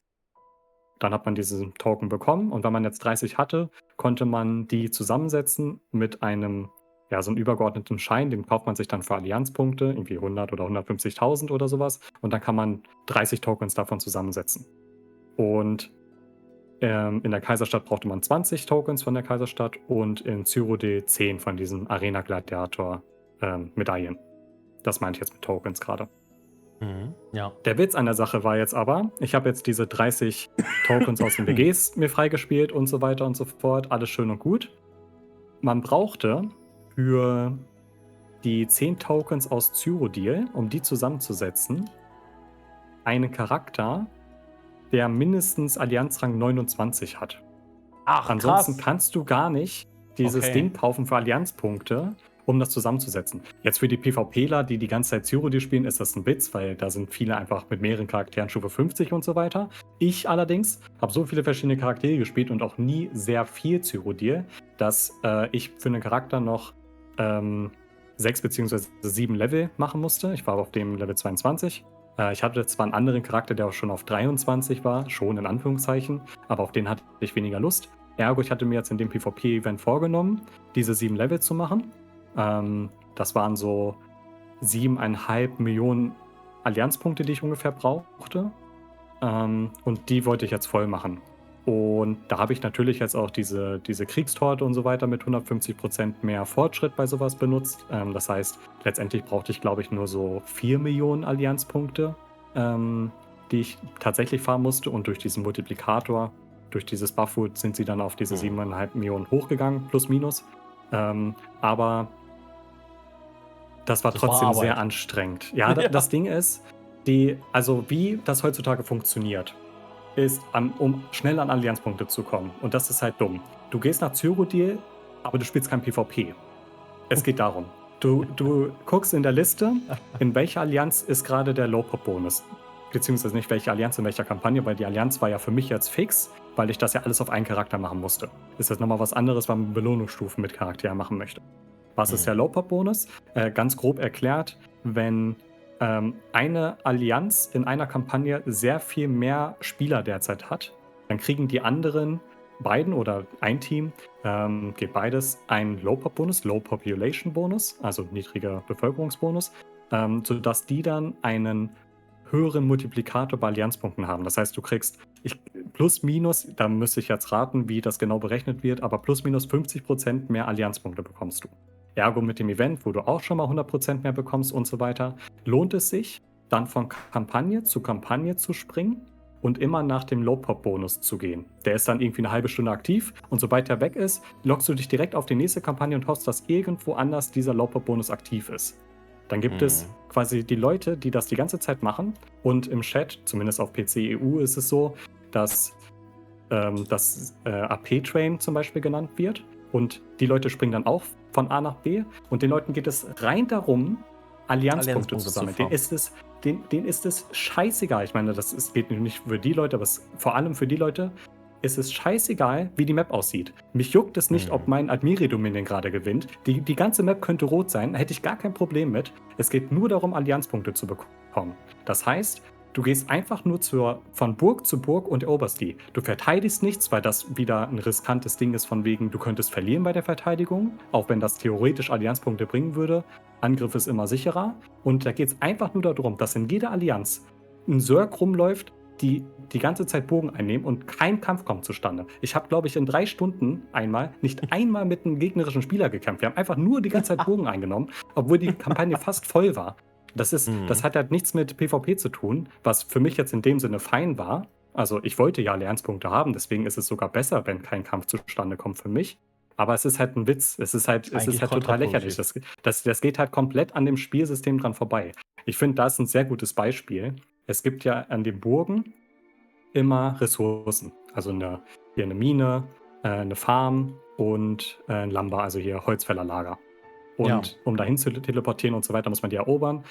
Und normalerweise würde man ja sagen, taktisch klug wäre es, wir greifen die Burg an, damit die under attack ist, statt die Ressourcen anzugreifen, weil sobald dann Ressourcen gedreht werden auf der Karte, sieht das Gegnerteam, ey, warte mal, die drehen da gerade alle unsere Ressourcen bei der Burg, okay, dann werden die da jetzt gleich die Burg angreifen, wir können schon mal alle hinporten und alles vorbereiten. Wenn du aber die Burg angreifen würdest, dann können die da nicht mehr hingreifen, weil sie eben under attack ist. Ja? Das heißt, es wäre theoretisch, in vielen Fällen zumindest, schlauer, erst die Burg einzunehmen und dann die Ressourcen. Aber passiert ja auch so. dann kommt jetzt wieder, genau, und das ist jetzt der Punkt, bei diesen AP-Trains ist es so, dass du das genau andersrum machst, weil Okay. erstmal alle Allianzen nicht verteidigen kommen. Ja, also da hast du dann vielleicht 2, 3 Leute, die verteidigen, aber die werden ignoriert, basically. Das heißt, du hast nicht das Risiko, dass sich Leute dahin teleportieren. Und wenn du jetzt die Burg einnehmen würdest, damit die under attack ist, werden in der Zwischenzeit random Leute die Ressourcen einnehmen. Das heißt, du verlierst wiederum dann diese Ressourcenticks, die du ja selber auch haben willst. Ergo, alle rennen nur zu den Ressourcen hin, nehmen die 3 Ressourcen ein und machen dann die Burg. Es ist halt total lächerlich. Dabei geht das komplette System, wie es eigentlich gedacht war, in Cyrodiil kaputt. Und natürlich hast du dann die Leute, die dann im Chat, in dem Global Chat, den darfst du da gar nicht lesen, da geht es komplett wild ab in der Zeit. Beschweren sich natürlich die ganze Zeit, weil sie taktisch für ihre Allianz oder sowas arbeiten wollen. Aber du hast halt irgendwie 90% der Spieler, denen es scheißegal ist, wie es auf der Kampagne aussieht. Und alles ignorieren und einfach nur von A nach B gehen und Burgen einnehmen, ohne irgendwie auf Kaisertum zu gehen oder irgendwelche Schriftrollen einzusammeln oder sonst irgendwas. Das interessiert die Leute da dann 0%. Das heißt, du hast dann da auch nochmal, dass sich Leute zwischendurch beleidigen im Chat und so weiter. Es ist komplette Katastrophe gewesen, fand ich. Also es ist einfach so, ich Macht habe die ja dann auch keinen Allianzpunkte Spaß, bekommen, ja. aber genau, Spaß hat es nicht gemacht. Also es ist ja auch, ich renne von Burg zu Burg, nehme sie ein und gehe weiter. Ich sehe, oh shit, der Low-Pop-Bonus ist weg. Ich ärgere mich, dass ich jetzt erst wieder eine neue Kampagne suchen muss, wo der aktiv ist, und dann geht's weiter. Und dann wechseln ja alle die Kampagnen, wo der Low-Pop-Bonus da ist. Dadurch hast du auf einmal 50 Spieler mehr in der Kampagne, weil ja alle gewechselt sind. Das heißt, nach einer halben Stunde verlierst du den Bonus wieder und das Spiel geht von vorne los. Ich finde übrigens den Total Namen dumm mal eigentlich. eine ganz banale Sache. Ich finde den Namen übrigens lustig. Low Pop. Also ich weiß, es heißt Low Population Bonus, aber Low Pop Bonus klingt irgendwie. Ich weiß, ich finde das irgendwie witzig. Klingt irgendwie witzig. Sehr Weiß gut. nicht wieso. Das ist Aber wenn gut, ich das wird Immer wenn du das sagst, musste ich in Gedanken so ein bisschen schmunzeln. sehr gut. Ja. Ja, das war so meine PvP-Erfahrung jetzt in dem Event. Ich Aber habe du zwar hast geschafft. ja. Das jetzt freigeschaltet, das reicht Ja, das ist halt das Traurige daran. Also, das ist wieder Kategorie, man sucht sich irgendwie Belohnung irgendwie in ESO, dass wenn sie an diesem Belohnungssystem irgendwas ändern würden, dass man auch coole Sachen bekommt. Weil ich weiß nicht, es ist sowieso Geschmackssache bei Reittieren, ob man das jetzt mag oder nicht, ja, das ist ja sowieso so. Aber so viel Aufwand für dieses Reittier, es ist komplett, ja, ich weiß nicht, wie ich sagen soll, aber komplett Banane, sagen wir es so. Ja, es ist, also, ich habe es halt nur gemacht, weil ich so dachte, ja, okay, ich habe gerade sonst halt nichts zu tun. Und das ist ja eigentlich schon wieder sehr traurig, Ein wenn das komisches Zeichen, das ja. Ding ist. Genau. Deswegen hoffe ich sehr doll darauf, dass sie dieses Jahr mit diesen neuen Veränderungen und dem Directors-Ding und so weiter announcen werden, dass wir coolere Belohnungen bekommen, die freispielbar sind. Das würde mich extrem freuen. Also ich hoffe auch, dass es nicht nur bei den goldenen Vorhaben bleibt. Ja. Ja. Also die goldenen Vorhaben sind cool. Ne? Da können wir jetzt dann vielleicht so ein bisschen den Bogen schlagen. Was waren so meine Ziele jetzt in Cyrodiil oder meine Ziele jetzt während des PvP-Events? Ehrlich gesagt, ich habe fast 80% vom Event in den Battlegrounds verbracht, hatte da auch viel Spaß. Hab da jetzt auch letztens ein bisschen mit Bob gestreamt, also hier mit Bobbyversum war ich ein bisschen zu Gast im Stream, allerdings eher spontan. Also wir haben jetzt hier nicht irgendwie gemeinsam einen Stream gestartet, sondern ich bin bei dem bisschen Battlegrounds mitgelaufen, das war ganz cool. Und davor auch so schon solo viel Battlegrounds gespielt, wir ja auch ab und zu mal Battlegrounds gespielt. Und während des Events habe ich es eigentlich genauso gemacht. Also ich habe eigentlich auch nur hauptsächlich habe ich Battlegrounds gespielt und hatte da Spaß dran. Ich glaube, ich hätte das genauso gespielt, wenn nicht das Event gewesen wäre, aber nun hatte man ja durch die goldenen Vorhaben noch ein paar Sachen zum Abarbeiten. Ne, also man wollte ja hier diese neue Abbauanimation haben und dementsprechend, das war mein Ziel. Ich weiß, manche haben innerhalb von 4 Stunden das goldene Vorhaben durchgespielt gehabt. Ich habe mir da ein bisschen Zeit gelassen und habe das ganz gemütlich gemacht. Habe dann off-Stream, ohne Stream-Sniper, noch die Dorfquest gemacht. Ja. Und das war eigentlich mein PvP-Event. Also richtig, ich war jetzt auch nicht jeden Tag da, habe mir nicht jeden Tag die Scheine geholt oder sonst was, sondern habe einfach nur ein bisschen vor mich hingespielt. Und ich muss sagen, ich hatte Spaß. Also auch in der Kaiserstadt. Kaiserstadt muss ich sagen, so dieses Small-Scale-PvP, wenn du einen Charakter selber hast, ich bin jetzt nicht der beste PvP-Spieler, ja, aber wenn du einen PvP-Charakter hast, der gut spielbar ist, so, dann hast du da auch Spaß. Also es macht ja auch Bock, wenn du dann mal auf zwei gegnerische Ebenerzgegner triffst und es müssen Ebenerzgegner sein und du zerstörst sie dann völlig mit deiner Vampir-Ultimate oder so. Ja, das macht ja auch irgendwie Bock, wenn man dann ein paar Erfolgserlebnisse hat. Das waren keine PvE-Spieler. So, ja, und im PvP, in Battlegrounds, ich finde 4 vs 4 macht jetzt nicht so viel Bock, aber 8 vs 8 macht schon Spaß. Und deswegen, also, ich finde, was ich immer ein bisschen traurig finde bei den PvP-Events, und da ich weiß, dass meine Community zum größten Teil aus PvE-Lern besteht und ihr seid nicht unbedingt gemeint, ja, bei uns in den Twitch-Chats geht das noch, aber vor allem im ESO-Forum lese ich das, teilweise auch in den Gilden, es heulen bei jedem PvP-Event die Leute rum, dass sie dieses eine Mal PvP machen müssen. Und ich finde das einfach unfair. Ich finde das einfach community-mäßig absolut, ich muss das immer wieder sagen, ich sehe mich selbst auch eher als PvEler, aber warum beschweren sich so viele PvEler über diese 2 PvP-Events, die im Jahr laufen, ja, und über die 12 PvE-Events, die laufen, beschweren sich die PvPler ja auch nicht. Ja, die werden auch gezwungen, PvE zu spielen und ja. Das Ding ist ja auch in ESO ist ja sogar so, du musst nicht jedes Event mitnehmen, um alle Belohnungen zu bekommen. Ja, also jetzt mal abseits davon, dass man Ereignisscheine kaufen kann, das meine ich jetzt nicht, aber man kriegt ja die Ereignisscheine so hinterhergeworfen, dass man easy peasy mal ein Event auslassen kann und sich dann diese Sachen halt beim nächsten Mal kauft mit den Eventscheinen, die man dann da an dem Tag bekommt. Natürlich kannst du dann nicht jedes Mal alle diese Stilseiten da oder sowas kaufen für 5 Ereignisscheine, aber da bin ich ehrlich, das ist sowieso nicht empfehlenswert, weil die gibt es immer für Gold zu holen von anderen Spielern. Deswegen, also dann spielt man einfach das Event nicht mit, aber davon, also man verliert jetzt dadurch auch nicht so viel. Und besonders bei diesen PvP-Krams könnte man auch noch sagen, dass man das zumindest in der Kaiserstadt sehr gut vorbereiten kann. Also im Sinne von, du bereitest vor dem Event schon irgendwie auf 2 Charakteren jeweils 6 Quests vor und gibst sie dann einfach täglich ab. Oder in Cyrodiil bei den Dailies sagst du, ich bin jetzt zum Beispiel ein Altmerien-Dominion-Charakter und gucke, dass ich eine Kampagne finde, wo die ganze Karte gelb ist, sodass ich, wenn ich diese Scout-Mission, also wo man zu irgendeiner Burg oder zu irgendeiner Ressource importen muss und einfach nur so einen Bericht schreiben muss, quasi einmal E drücken und 2 Sekunden warten, dass man dann die nimmt, hinportet, die schnell macht und fertig. Du musst ja gar kein PvP spielen. Das ist ja, theoretisch gibt es Möglichkeiten, das Ganze so zu umgehen und da easy an die Ereignisscheine zu kommen, ohne PvP spielen zu müssen. Oder du nimmst dir in der Kaiserstadt Unsichtbarkeitstränke mit oder Genau. hast du nicht gesehen. Also Möglichkeiten gibt es auf jeden Fall. Oder man lockt für diese eine Kaiserstadt-Quest mal kurz auf eine Nachtlinge oder, weiß ich nicht. Ich habe mir übrigens eben... Sag du erst, ruhig. Ich wollte einfach nur noch mal abschließend sagen, bei den PvE-Events fällt mir das nicht so sehr auf, dass sich die PvPler beschweren, dass sie jetzt mal PvE machen, wenn sie die Belohnung haben möchte. Fällt mir immer nur bei diesen PvP-Events auf, wie viele Leute rumjammern, dass sie jetzt einmal PvP machen müssten, was auch immer, ja. Und das, weiß ich nicht, das finde ich einfach nicht gerecht. Das finde ich einfach nicht gerecht. Ja.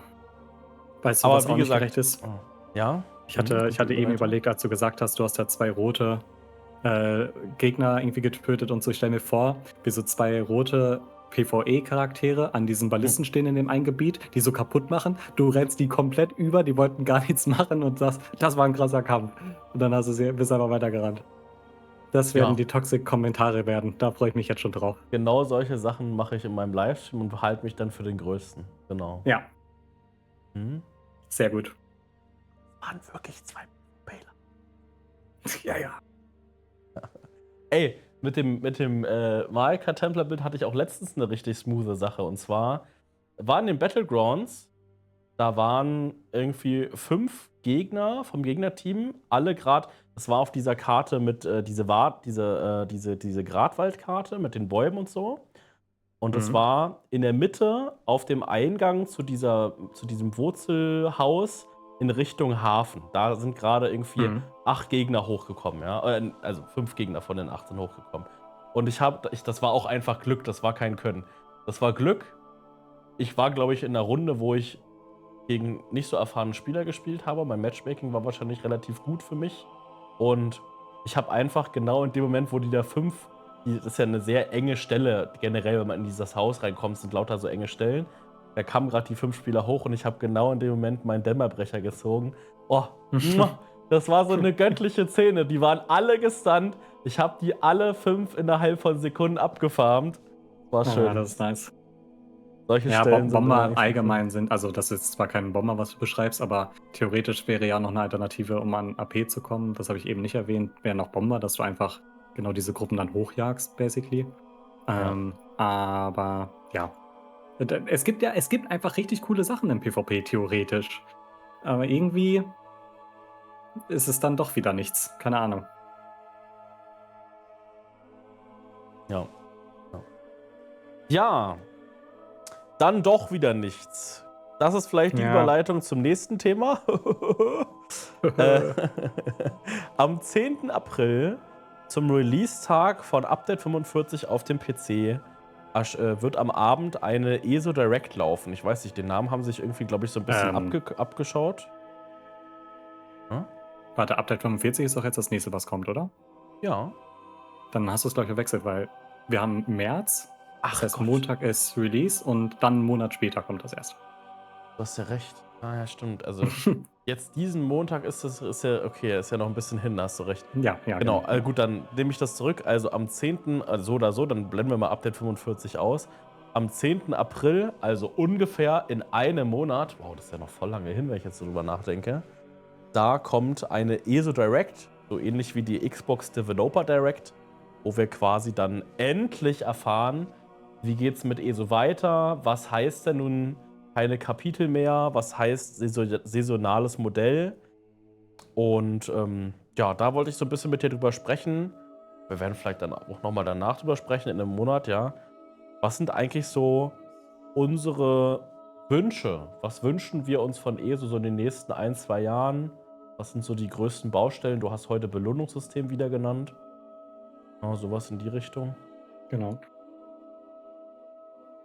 Soll ich sagen? Also, Oder also was ja, da schon? Nee. wie du magst. Ich würde, also ich fange einfach mal an. Ja. Ich wünsche mir, weil es sich jetzt aktuell, seitdem das angekündigt wurde im Dezember, dass ESO in Zukunft keine Kapitel mehr bekommt, sondern die Erweiterungen alle aufgeteilt werden in so kleinere Schnipsel, also sprich nicht mehr ein großes Gebiet, sondern der eine Teil von einem großen Gebiet, dann 3 Monate später der andere Teil von einem großen Gebiet. Vielleicht auch das Content schnipschnipschnipschenweise veröffentlicht wird. Das heißt also, die Klasse erscheint, wenn mal wieder eine neue Klasse kommt, dann kommt die nicht zeitgleich mit der neuen Gebietserweiterung, sondern separat in einem für sich alleinstehenden Update raus. Oder vielleicht wird es auch so wie bei WoW, ja, dass ein Raid kommt, es erscheint ein Raid 2 Wochen nachdem die neue Erweiterung erschienen ist oder so. Oder beziehungsweise das neue saisonale Update mit einer neuen Gebietserweiterung. 2 Wochen später wird erst der Raid freigeschaltet. Vielleicht auch erstmal nur im Normal Mode oder im Veteran-Modus.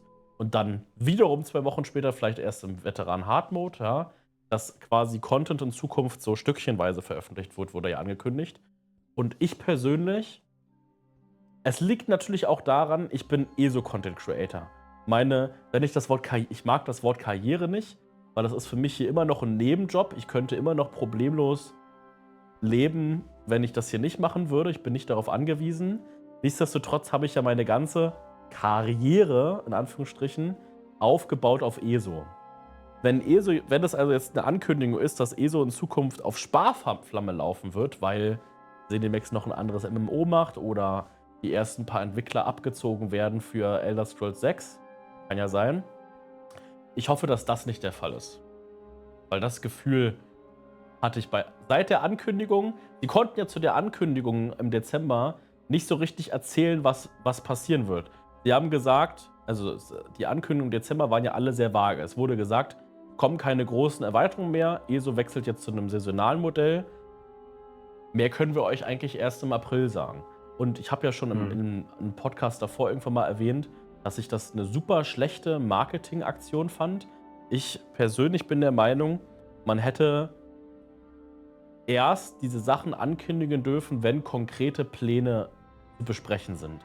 Also man hätte sagen können im Dezember, das Update 1 nächstes Jahr wird erstmal wie gewohnt ein 4er-Dungeon-Update, so wie die letzten Jahre auch. Und im April, und die Besonderheit dieses Jahr ist, unsere große Ankündigung, was denn das nächste Jahr das große Ding wird, machen wir erst im April.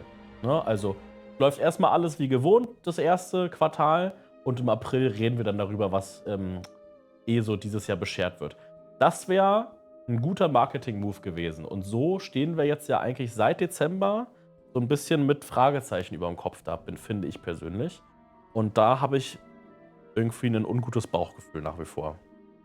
Ja, also habe ich gar nicht so viel drüber nachgedacht, aber jetzt, wie du es erzählst, das stimmt. Könnte nach hinten losgehen. Ja. Aber Also- ich bin bei sowas immer relativ entspannt und gucke erstmal, was passiert, bevor ich da zu viel Panik habe quasi. Das was wird Spiel kann man ja auch unendlich viel spielen. Genau. Ja. Was wird.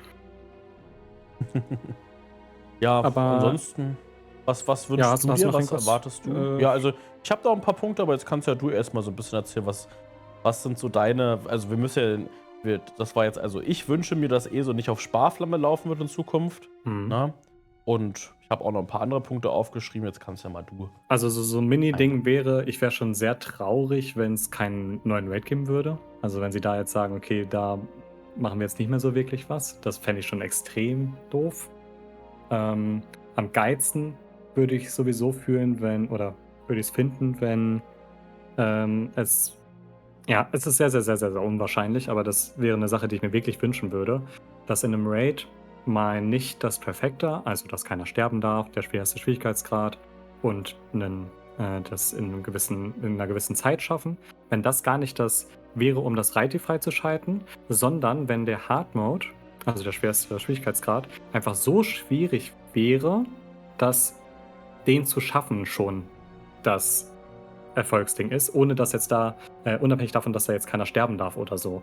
Das Problem ist, in ESO kann ich mir das nicht vorstellen, weil du kannst als Spieler oder als Gruppe das immer irgendwie aushebeln, dass du auf Teufel komm raus die Sachen schaffst, selbst wenn sie sehr, sehr, sehr, sehr schwer wären, weil dann wirfst du da halt auf 2 DDs noch mehr irgendwie eine Barriere oder so oder ziehst verschiedene Defensivsets noch zusätzlich an, wenn es wirklich nur darum gehen würde, es zu schaffen. Aber irgendwie hätte das mal so einen Reiz, dass man da so ein bisschen Abwechslung mit reinbringt. Warum ich nicht glaube, dass es passiert ist, dass viele Leute ja jetzt schon die Raids auf den Schwierigkeitsstufen zu schwer finden. Und da würden dann zu viele Leute rumheulen, wenn es wirklich mal wirklich, wirklich schwer wären würde. Aber das wäre, also allgemein erstmal mein Wunsch wäre, dass sie weiter mit Raids machen. Da wäre ich sehr traurig, wenn kein Raid rauskommen würde. Sagen wir mal so. Ja, aber das wäre so das Ding. Aber ich glaube schon, dass weiterhin Raids kommen werden. So ein Raid im Jahr, glaube ich schon. Also vielleicht werden es eher Mini-Raids werden und nicht mehr mit Das wäre völlig fein. Ja. Ich finde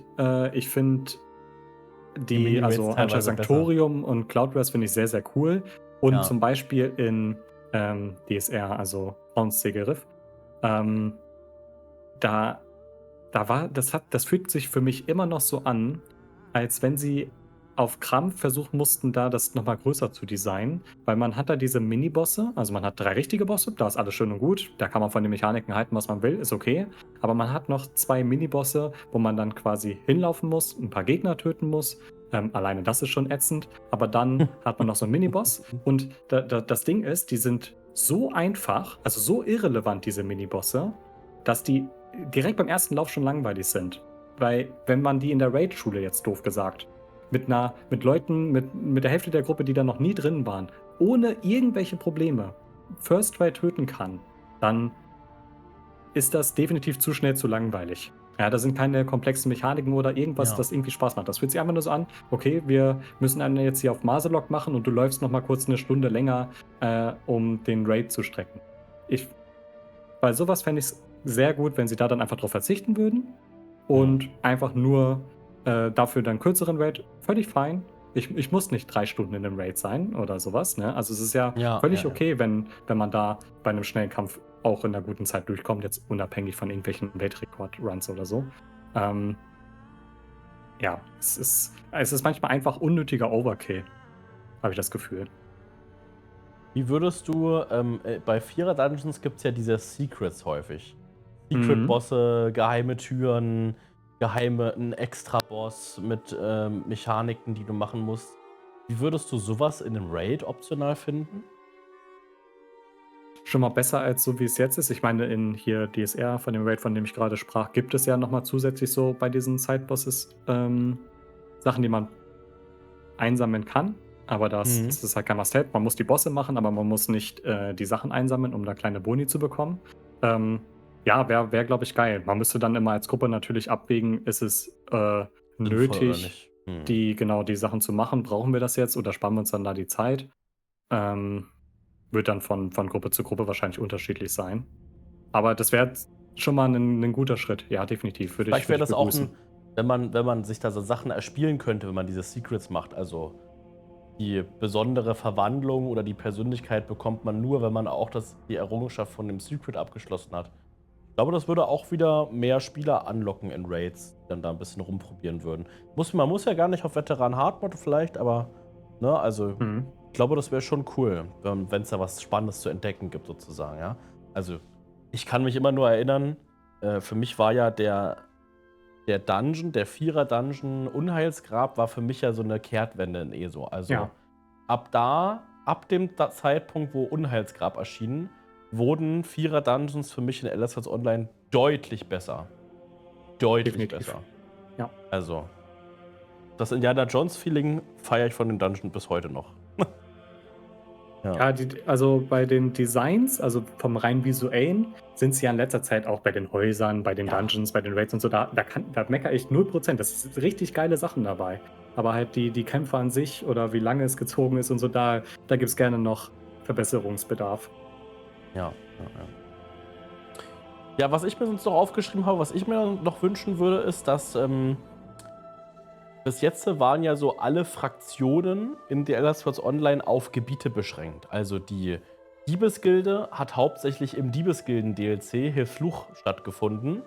Ja. Die Mhm. Dunkle Bruderschaft hat hauptsächlich im Dunkle Bruderschaft-DLC in der, na, Goldküste? Ja, Goldküste ist, In der glaube ich, ne? Goldküste stattgefunden, genau. Und darüber hinaus hatten die ja quasi im restlichen Spiel eigentlich kein Thema, waren ja da kein Thema.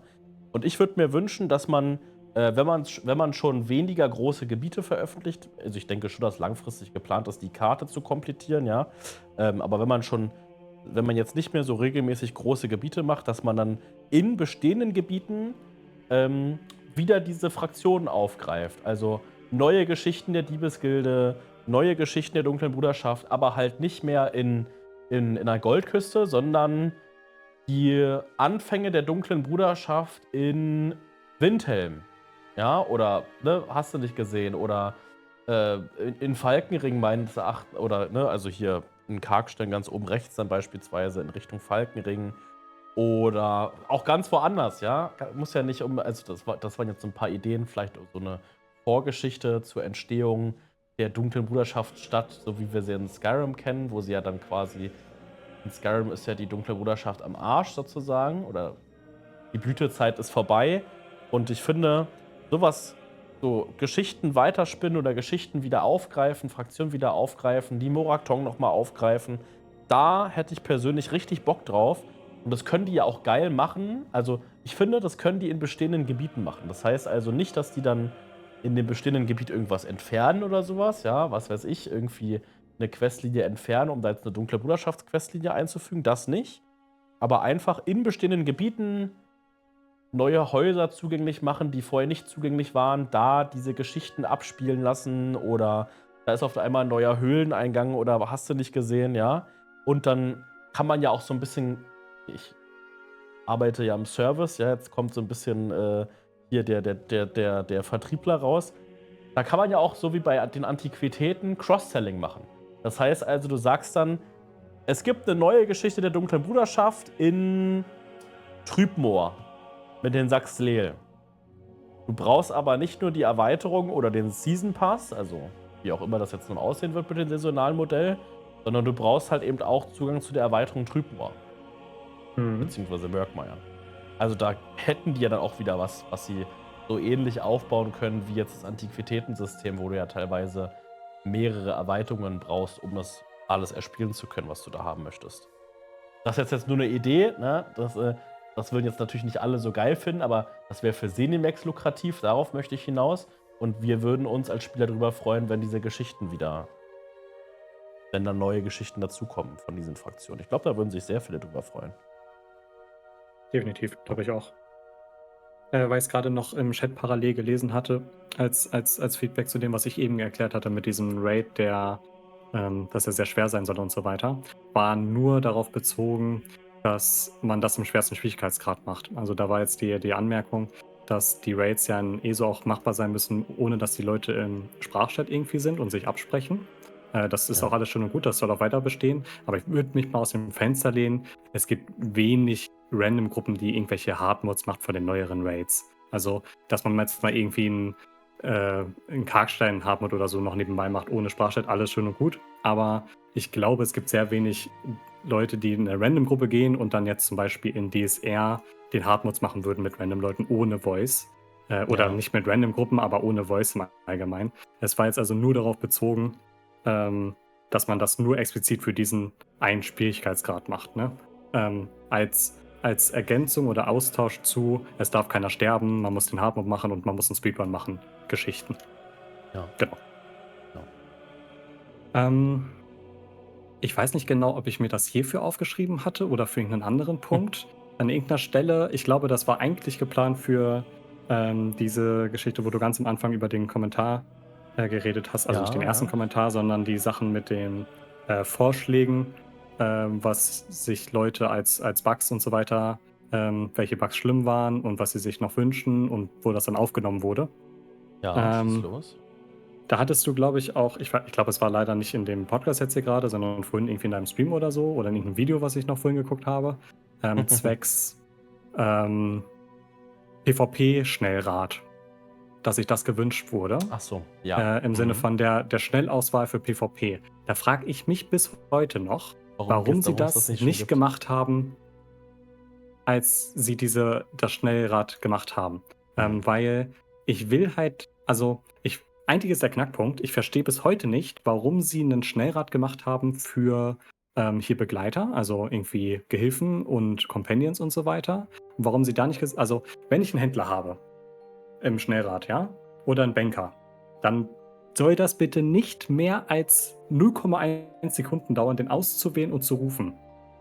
Im Idealfall. Das heißt, ich möchte nicht erst explizit auf das nächste Rad wechseln und dann da draufklicken nochmal und tralala, sondern das passiert instant. Ich weiß, okay, der ist jetzt bei mir in der Schnellauswahl auf der rechten Seite. Ich drücke ganz schnell Q und habe meine Maus schon quasi auf dem Weg hin nach rechts, dass ich den auswähle und fertig ist und dann rufe ich den. Ich möchte nicht erst noch in diesem Menü rumklicken. Du benutzt also diese Funktion mit mehreren Auswahlrädern nur sehr wenig sozusagen. Quasi gar nicht. Und da verstehe ich nicht, warum sie dann, weil man da schon so begrenzt ist in den Plätzen, nicht einfach gesagt haben, okay, dann ist ein Rad davon das PvP-Rad. Also das war wieder genau in dem PvP-Event, wo ich dann irgendwelche wichtigen Sachen rausnehmen musste aus dem Rad, damit ich das dann kurz im PvP habe, nur damit ich dann danach alles wieder durchwechseln muss. Das wäre auch so geil, so ein extra PvE und PvP-Rad, was du aber beides innerhalb des PvEs belegen kannst. Also du kannst das PvP-Rad im PvE schon so konfigurieren, wie du willst. Ja. Und wenn du dann in PvP-Content reinportest oder ein Duell beginnst, dass dann automatisch dein Hauptschnellrad zum PvP-Schnellrad wird. Boah, das ist eine geile Idee. Das wäre perfekt, das wäre wirklich perfekt. Das wäre richtig strong. Ja, also um kurz alle abzuholen, warum das einen Sinn machen würde. Es gab vorher mal so ein, das hieß Pie-Menu oder sowas, also quasi wie Kuchen. Warum das überhaupt relevant wäre, ist sowas wie, im PvP kannst du ja gar keine Begleiter rufen. Also hier Gehilfen, sei es ein Händler, Banker Aber oder brauchst Companions oder Belagerungswaffen sowas. zum Beispiel. Aber genau, aber du brauchst sie ja dann dementsprechend nicht auf der Auswahl. Das heißt, so ein gesplittetes Ding, wie du es gerade beschrieben hast, wäre wirklich perfekt. Das wäre 10 von 10. Tja, Ben, warum sind wir nicht im Entwicklerteam von Cinemax? Weil wir auch nicht entwickeln können, ne? Aber Ja. ja. Im Ideenteam, naja. Gut. Halt, das Ding ist, ich glaube, Ideen haben sie ja auch und sie wissen ja auch, Ja. wie, wo was abläuft. Ich glaube, es ist halt einfach oft entweder nicht technisch umsetzbar oder so. Man will da ja auch keinem zu nahe treten. Das ist ja auch einfach ganz normale Menschen, die da Sachen programmieren. Wenn die da in den Code reingucken von 5 anderen Leuten, die wahrscheinlich schon da nicht mehr arbeiten, weil in der Industrie ist es ja oft so, dass da, also machen wir uns ja nichts vor, besonders jetzt in diesen Programmierbereichen und so, eigentlich fast zur heutigen Zeit fast in jedem Job, dass du da eine krasse Fluktuation an Mitarbeitern hast. Ja, du bleibst bei einer Firma vielleicht 2 bis 5 Jahre, wenn es gut läuft und dann vielleicht irgendwann mal länger bei einer Firma, okay, das will ich nicht ausschließen, aber so im Groben ist es klar, dass da sehr viele Probleme wahrscheinlich alleine dadurch kommen, dass die Leute, die vorhandenen Codes, auf denen andere Sachen basieren, wahrscheinlich dann nicht mehr arbeiten. Das wird nicht Ja, nur ja. bei ZOS so sein, das ist halt überall so. Oder beim Stellenabbau gefeuert wurden. Genau, ja, das kann natürlich auch sein, ja. Ja. Dann wollen wir vielleicht damit unsere Wünsche für ESO dieses Jahr erstmal so. Oder hast du noch was zum Thema Wünsche für ESO? Ein Mini-Wunsch, den ich jetzt nicht weiter ausführen werde, habe ich, glaube ich, auch beim letzten Mal schon angesprochen. Hier die Geschichte mit Fashion im Sinne von irgendwelchen Leuchteffekten und Co. als Belohnungssystem. Also einfach, Ja, ja. der Oberbegriff ist mehr Belohnung. Explizit darunter zum Beispiel irgendwelche Effekte auf Charakteren, dass sie leuchten und so weiter, aber wir gerade immer noch einen RPG spielen. Und ich denke mal, da ist jeder mit dabei, wenn man den Charakter Fashion. noch detaillierter designen kann, sind wir alle glücklich. Das Ja. fände ich noch cool. Der Chat sagt gerade, die Old-Gen-Schranke aufheben, also sprich die Old-Gen-Konsolen, PlayStation 4, Xbox One ausschließen. Ja, das ist so ein. Das Fass machen wir jetzt mal nicht auf. Also, Ja, genau. ihr kennt, die Leute, die uns schon länger schauen, kennen ja unsere Meinung dazu. Das Fass machen wir mal heute nicht auf. Ich glaube, da kann ich jetzt Leute reinbaiten, weil ich nicht 100% sicher bin. Ich glaube, Ja, da ja. haben wir in der letzten Skummerklatsch-Folge drüber gesprochen. Das heißt, wenn ihr dazu mehr unsere Meinung hören wollt, dann findet ihr die vielleicht in der letzten Folge. Aber nur vielleicht, ja. Und Vielleicht. schaut da, hört euch da trotzdem einmal von Anfang bis zum Ende durch, weil dann Genau. wisst ihr, ob das da vielleicht drin war und habt trotzdem Und- eine geile Folge geschaut. Und wenn es drin war, dann schreibt keinen Kommentar dazu. Aber wenn ihr noch denkt, da könnte es noch drin sein, schreibt gerne einen Kommentar, dass es da vielleicht noch drin sein könnte. Klärt die Leute auf gar keinen Fall auf. Ah, perfekt. Oh, genau so ein Ding ist das. Genau ist es. Zum Abschluss, Ben. Hast du noch einen schönen Random Fact für uns? Ja, beziehungsweise ist es heute ein Tipp und ich habe eben so ein bisschen zum Chat geschielt. Wir sind jetzt entweder, ich gebe jetzt einen Tipp, wie man das mit den Low-Pop-Sachen im Allianzkrieg sehen kann, oder was ganz anderes. Oder beide. Was wünschen wir uns, ist jetzt die Frage. Hebe ich mir das andere einfach fürs nächste Mal auf oder wie machen wir das? Ach, es gibt, glaube ich, so viele Minitipps in ESO. Mach ruhig beide, oder? Okay, also Mach dann mal. gehe ich mal ganz kurz auf das Low-Pop-Ding ein, weil da gefragt wurde, ob man das in-game sehen kann. Ja, kann man. Wenn ihr das Allianzkrieg-Menü öffnet, zum Beispiel jetzt mit L auf der PC-Version, also mit Tastatur, gibt es oben rechts ja 2 Auswahlmöglichkeiten, also 2 Tabs. Einmal so einen Überblick und einmal den Überblick mit den Kampagnen, wo man dann auch letztendlich reingeht zum PvP. Und auf der Übersichtsseite, also nicht da, wo man die Kampagnen auswählt, gibt es ja so eine Punktetabelle von den 3 Allianzen, wie viele Punkte sie bekommen. Dadurch wird ja dann auch deklariert, wie die Belohnungen dann später ausfallen und so weiter und so fort. Und ihr könnt oben rechts bei so einem Dropdown-Menü unter diesen Tabs auswählen, ob das um eure Heimatkampagne geht oder um die Kampagne, wo ihr euch gerade drin befindet. Im Englischen steht dann da Local Campaign. Ich denke mal, da wird im Deutschen was Ähnliches stehen. Und wenn ihr jetzt auf eurer Heimkampagne seid, könnt ihr das so ausgewählt lassen. Solltet ihr nicht auf eurer Heimkampagne sein, was sehr wahrscheinlich ist, wenn man diesen Low-Pop-Train benutzt, wo man ja von Kampagne zu Kampagne springt, man kann ja nur eine als Heimkampagne haben, wählt ihr dann dort Local Campaign aus und dann seht ihr neben den potenziellen Punkten, die eine Allianz bekommt. Ja, da steht dann potenzielle Punkte 137 jetzt in meinem Fall für die blauen. Daneben ist dieses Ping-Symbol, diese 3 Striche. Wenn man den Ping oder die Latenz anzeigen lässt, habt ihr ja die 3 Striche und dann steht daneben der Ping. Dieses Symbol wird dort angezeigt, wenn es einen Low-Pop-Bonus gibt. Da könnt ihr dann auch mit der Maus drüber gehen und dann steht da auch Low-Population-Bonus oder ich weiß nicht genau, wie es im Deutschen da steht, aber irgendwas wird auch dran stehen. Das seht ihr Also da dran. auf der Übersichtsseite, nicht auf der Kampagnenseite, auf der Übersichtsseite. Genau. Auf der Übersichtsseite dann in dem ersten Menüpunkt, wo steht, wie viele Punkte die einzelnen Allianzen bekommen jetzt das nächste Mal, wenn was tickt, oder wie viel sie insgesamt haben. Und neben den potenziellen Punkten, die sie bekommen werden, ist dann dieses Symbol. Da kann man dann auch mit der Maus drüber gehen. Daran sieht man dann, ob da jetzt aktuell der Low-Pop-Bonus aktiv ist. Genau.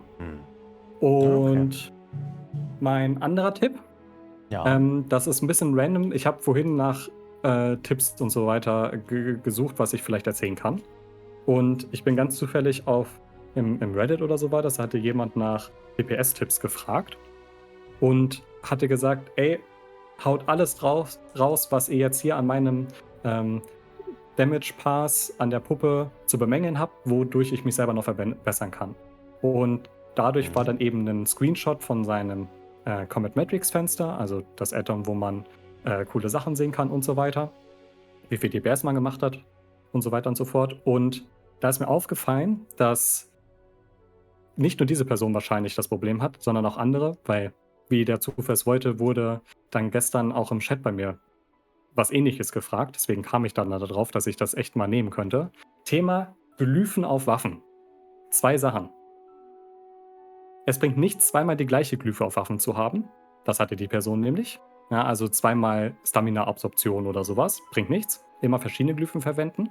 Und es gibt einen extremen Schadensboost, wenn ihr auf der Backbar, sofern ihr einen Zweihänder, also eine Zweihandwaffe auf der zweiten Skillleiste benutzt, eine ganz bestimmte Glyphe zu benutzen, jetzt in dem Fall die Waffenkraftglyphe, darauf will ich gar nicht hinaus, aber ihr könnt Glyphen auf der Backbar auslösen mit verschiedenen Fähigkeiten, unabhängig davon, ob ihr auf der Skillleiste seid oder nicht. Das bezieht sich auf 4 verschiedene. Genau. Müssen nicht nicht mal unbedingt Zweihänder sein, aber hauptsächlich Zweihänder, ja. Genau. Es bezieht sich auf 4 verschiedene Waffenarten. Genau, das mit den Zweihänder war jetzt gerade nur auf die Berserker-Glyphe, dass man das da meistens macht, aber genau. Einmal den Bogen. Da ist es dann die Pfeilsalve, beziehungsweise der Pfeilhagel. Die Zerstörungsstäbe. Da ist es dann die elementare Wand, beziehungsweise elementare Blockade benutzen die meisten. Bei 2 Einhandwaffen, da haben wir die Einhandwaffen, das ist der Klingenmantel. Und beim Zweihänder ist es das kritische Stürmen. Diese Fähigkeiten und auch keine anderen von den Waffenfertigkeiten können Glyphen auslösen. Das heißt, es ist sehr, sehr wichtig, dass ihr, wenn ihr zum Beispiel mit einem Zerstörungsstab spielt, unbedingt die Blockade immer mit dabei habt. Alleine schon wegen der Glyphen.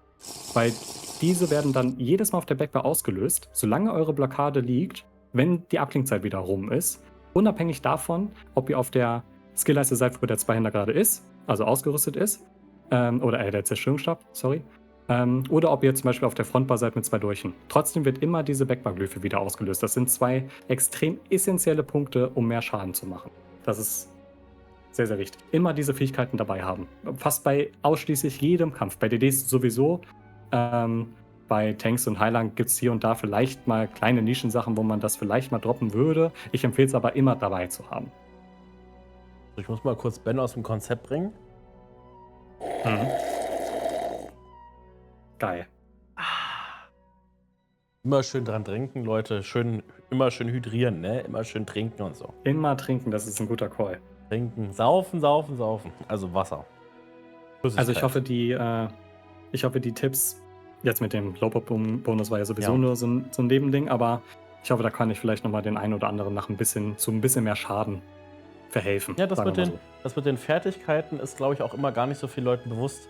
Also der wichtige Punkt ist ja quasi, dass ihr mit diesen Fertigkeiten, die Ben genannt hat, Glyphen auslösen könnt auf der hinteren Ausrüstungsleiste, auf der ihr gar nicht mehr drauf seid. Ne? Also wie Ben schon erklärt hat, wenn ihr jetzt diese Berserkerglyphe, ihr habt auf eurem Bogen diese Berserkerglyphe, die eure Magie- und Waffenkraft erhöht.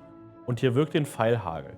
Und ihr macht einen Waffenwechsel nach vorne, wo ihr 2 Dolche ausgerüstet habt mit Gift- und Flammenglyphe. Dann ist ja die Berserkerglyphe zu diesem Zeitpunkt eigentlich nicht mehr ausgerüstet. Und diese Fertigkeiten, die Ben genannt haben, die aktivieren dann die Glyphe von der Waffe, auf der sie gewirkt wurden. Also die aktivieren dann quasi, obwohl der Bogen nicht mehr ausgerüstet ist, oder in dem Moment nicht ausgerüstet ist, wird dann quasi die Glyphe aktiviert von dem Bogen. Das ist halt super stark. Das ist gut, das nochmal zu sagen, weil für viele von uns Spielern, vielleicht auch vor allem jetzt hier in der Twitch-Bubble, weil sich viele Leute hier, glaube auf Twitch ist man auch schon eher unterwegs, wenn man sich viel mit dem Spiel auseinandersetzt oder mehr. Viele von euch wissen das wahrscheinlich, ja, aber für uns ist das teilweise ja schon fast selbstverständlich. Deswegen redet man ja kaum noch drüber. Ja. Deswegen, genau gut, so das war ein guter Random-Fact auf jeden Fall, fand ich. Ja, so. Das war unsere heutige Folge Skomaklatsch mit eurer aufgeblasenen, geldgeilen Kackwurst Alexos und mit dem Lauch Ben. Ja. Hab mich sehr gefreut. War eine sehr gute, lange Folge, habe ich das Gefühl schon wieder. Aber ja, ich glaube auch, aber war eine gute Länge. Alles gut, war eine gute Länge. Ja, perfekt. Abschließend, wie immer, denkt dran, wenn ihr zur Skomaklatsch-Crew mit dazugehören wollt, dann müsst ihr auf der jeweiligen Plattform, auf der ihr den Podcast hört, natürlich immer eine gute Bewertung da lassen. Sprich also auf YouTube einen Daumen nach oben und einen Kommentar schreiben. Gerne auch wieder einen tollen Hate-Kommentar, den wir mitnehmen können in die nächste Folge. Na, fühlt euch hin. Ihr könnt da, vielleicht können wir ja auch mal nächste Folge mal einen besonders guten Kommentar mit reinnehmen, um jetzt nicht die ganze Zeit Anreize zu schaffen, dass die Leute Trollkommentare unter das Skomaklatsch schreiben. Ja, vielleicht. Ja, also schreibt Kommentare, lasst einen Daumen nach oben da und auf der Plattform, wo ihr euch den Podcast angehört habt, da könnt ihr euch dann natürlich auch gerne nochmal erkundigen, ob man da vielleicht auch eine Sternebewertung geben kann. Auf Apple Podcast oder auf Spotify zum Beispiel kann man, wenn man sich eine Podcast-Folge vollständig angehört hat, erscheint da eine Bewertungsmöglichkeit für den Podcast. Unterstützt uns da gerne, weil nach wie vor Skomaklatsch und Elder Scrolls Online ist ein Nischen-Podcast-Thema. Dementsprechend, wenn ihr uns was Gutes tun wollt, dann seid eine der wenigen, die uns bewerten. Und damit wollen wir diese Live-Folge hier heute erstmal abschließen. Die Livestreams bleiben natürlich noch live, deswegen, falls ihr mal abseits der Podcasts was sehen wollt zur ESO, schaut vorbei auf twitch.tv/chronix1753 und twitch.tv/alexos. Damit hast du noch letzte Worte, Ben? Ich zitiere einen Chatter in deinem Kanal. Tolle und nette Kommentare, was für ein Träumer. Ja, ich bin gespannt, welche Kommentare bei rumkommen werden und wünsche noch einen schönen Abend wahrscheinlich. Die meisten haben das zum Einschlafen gehört und hören uns gerade schon gar nicht mehr, sage ich. Das predikte ich. So wird es sein. Das glaube ich auch. In diesem Sinne, gute Nacht, macht's gut, tschüss. Ciao.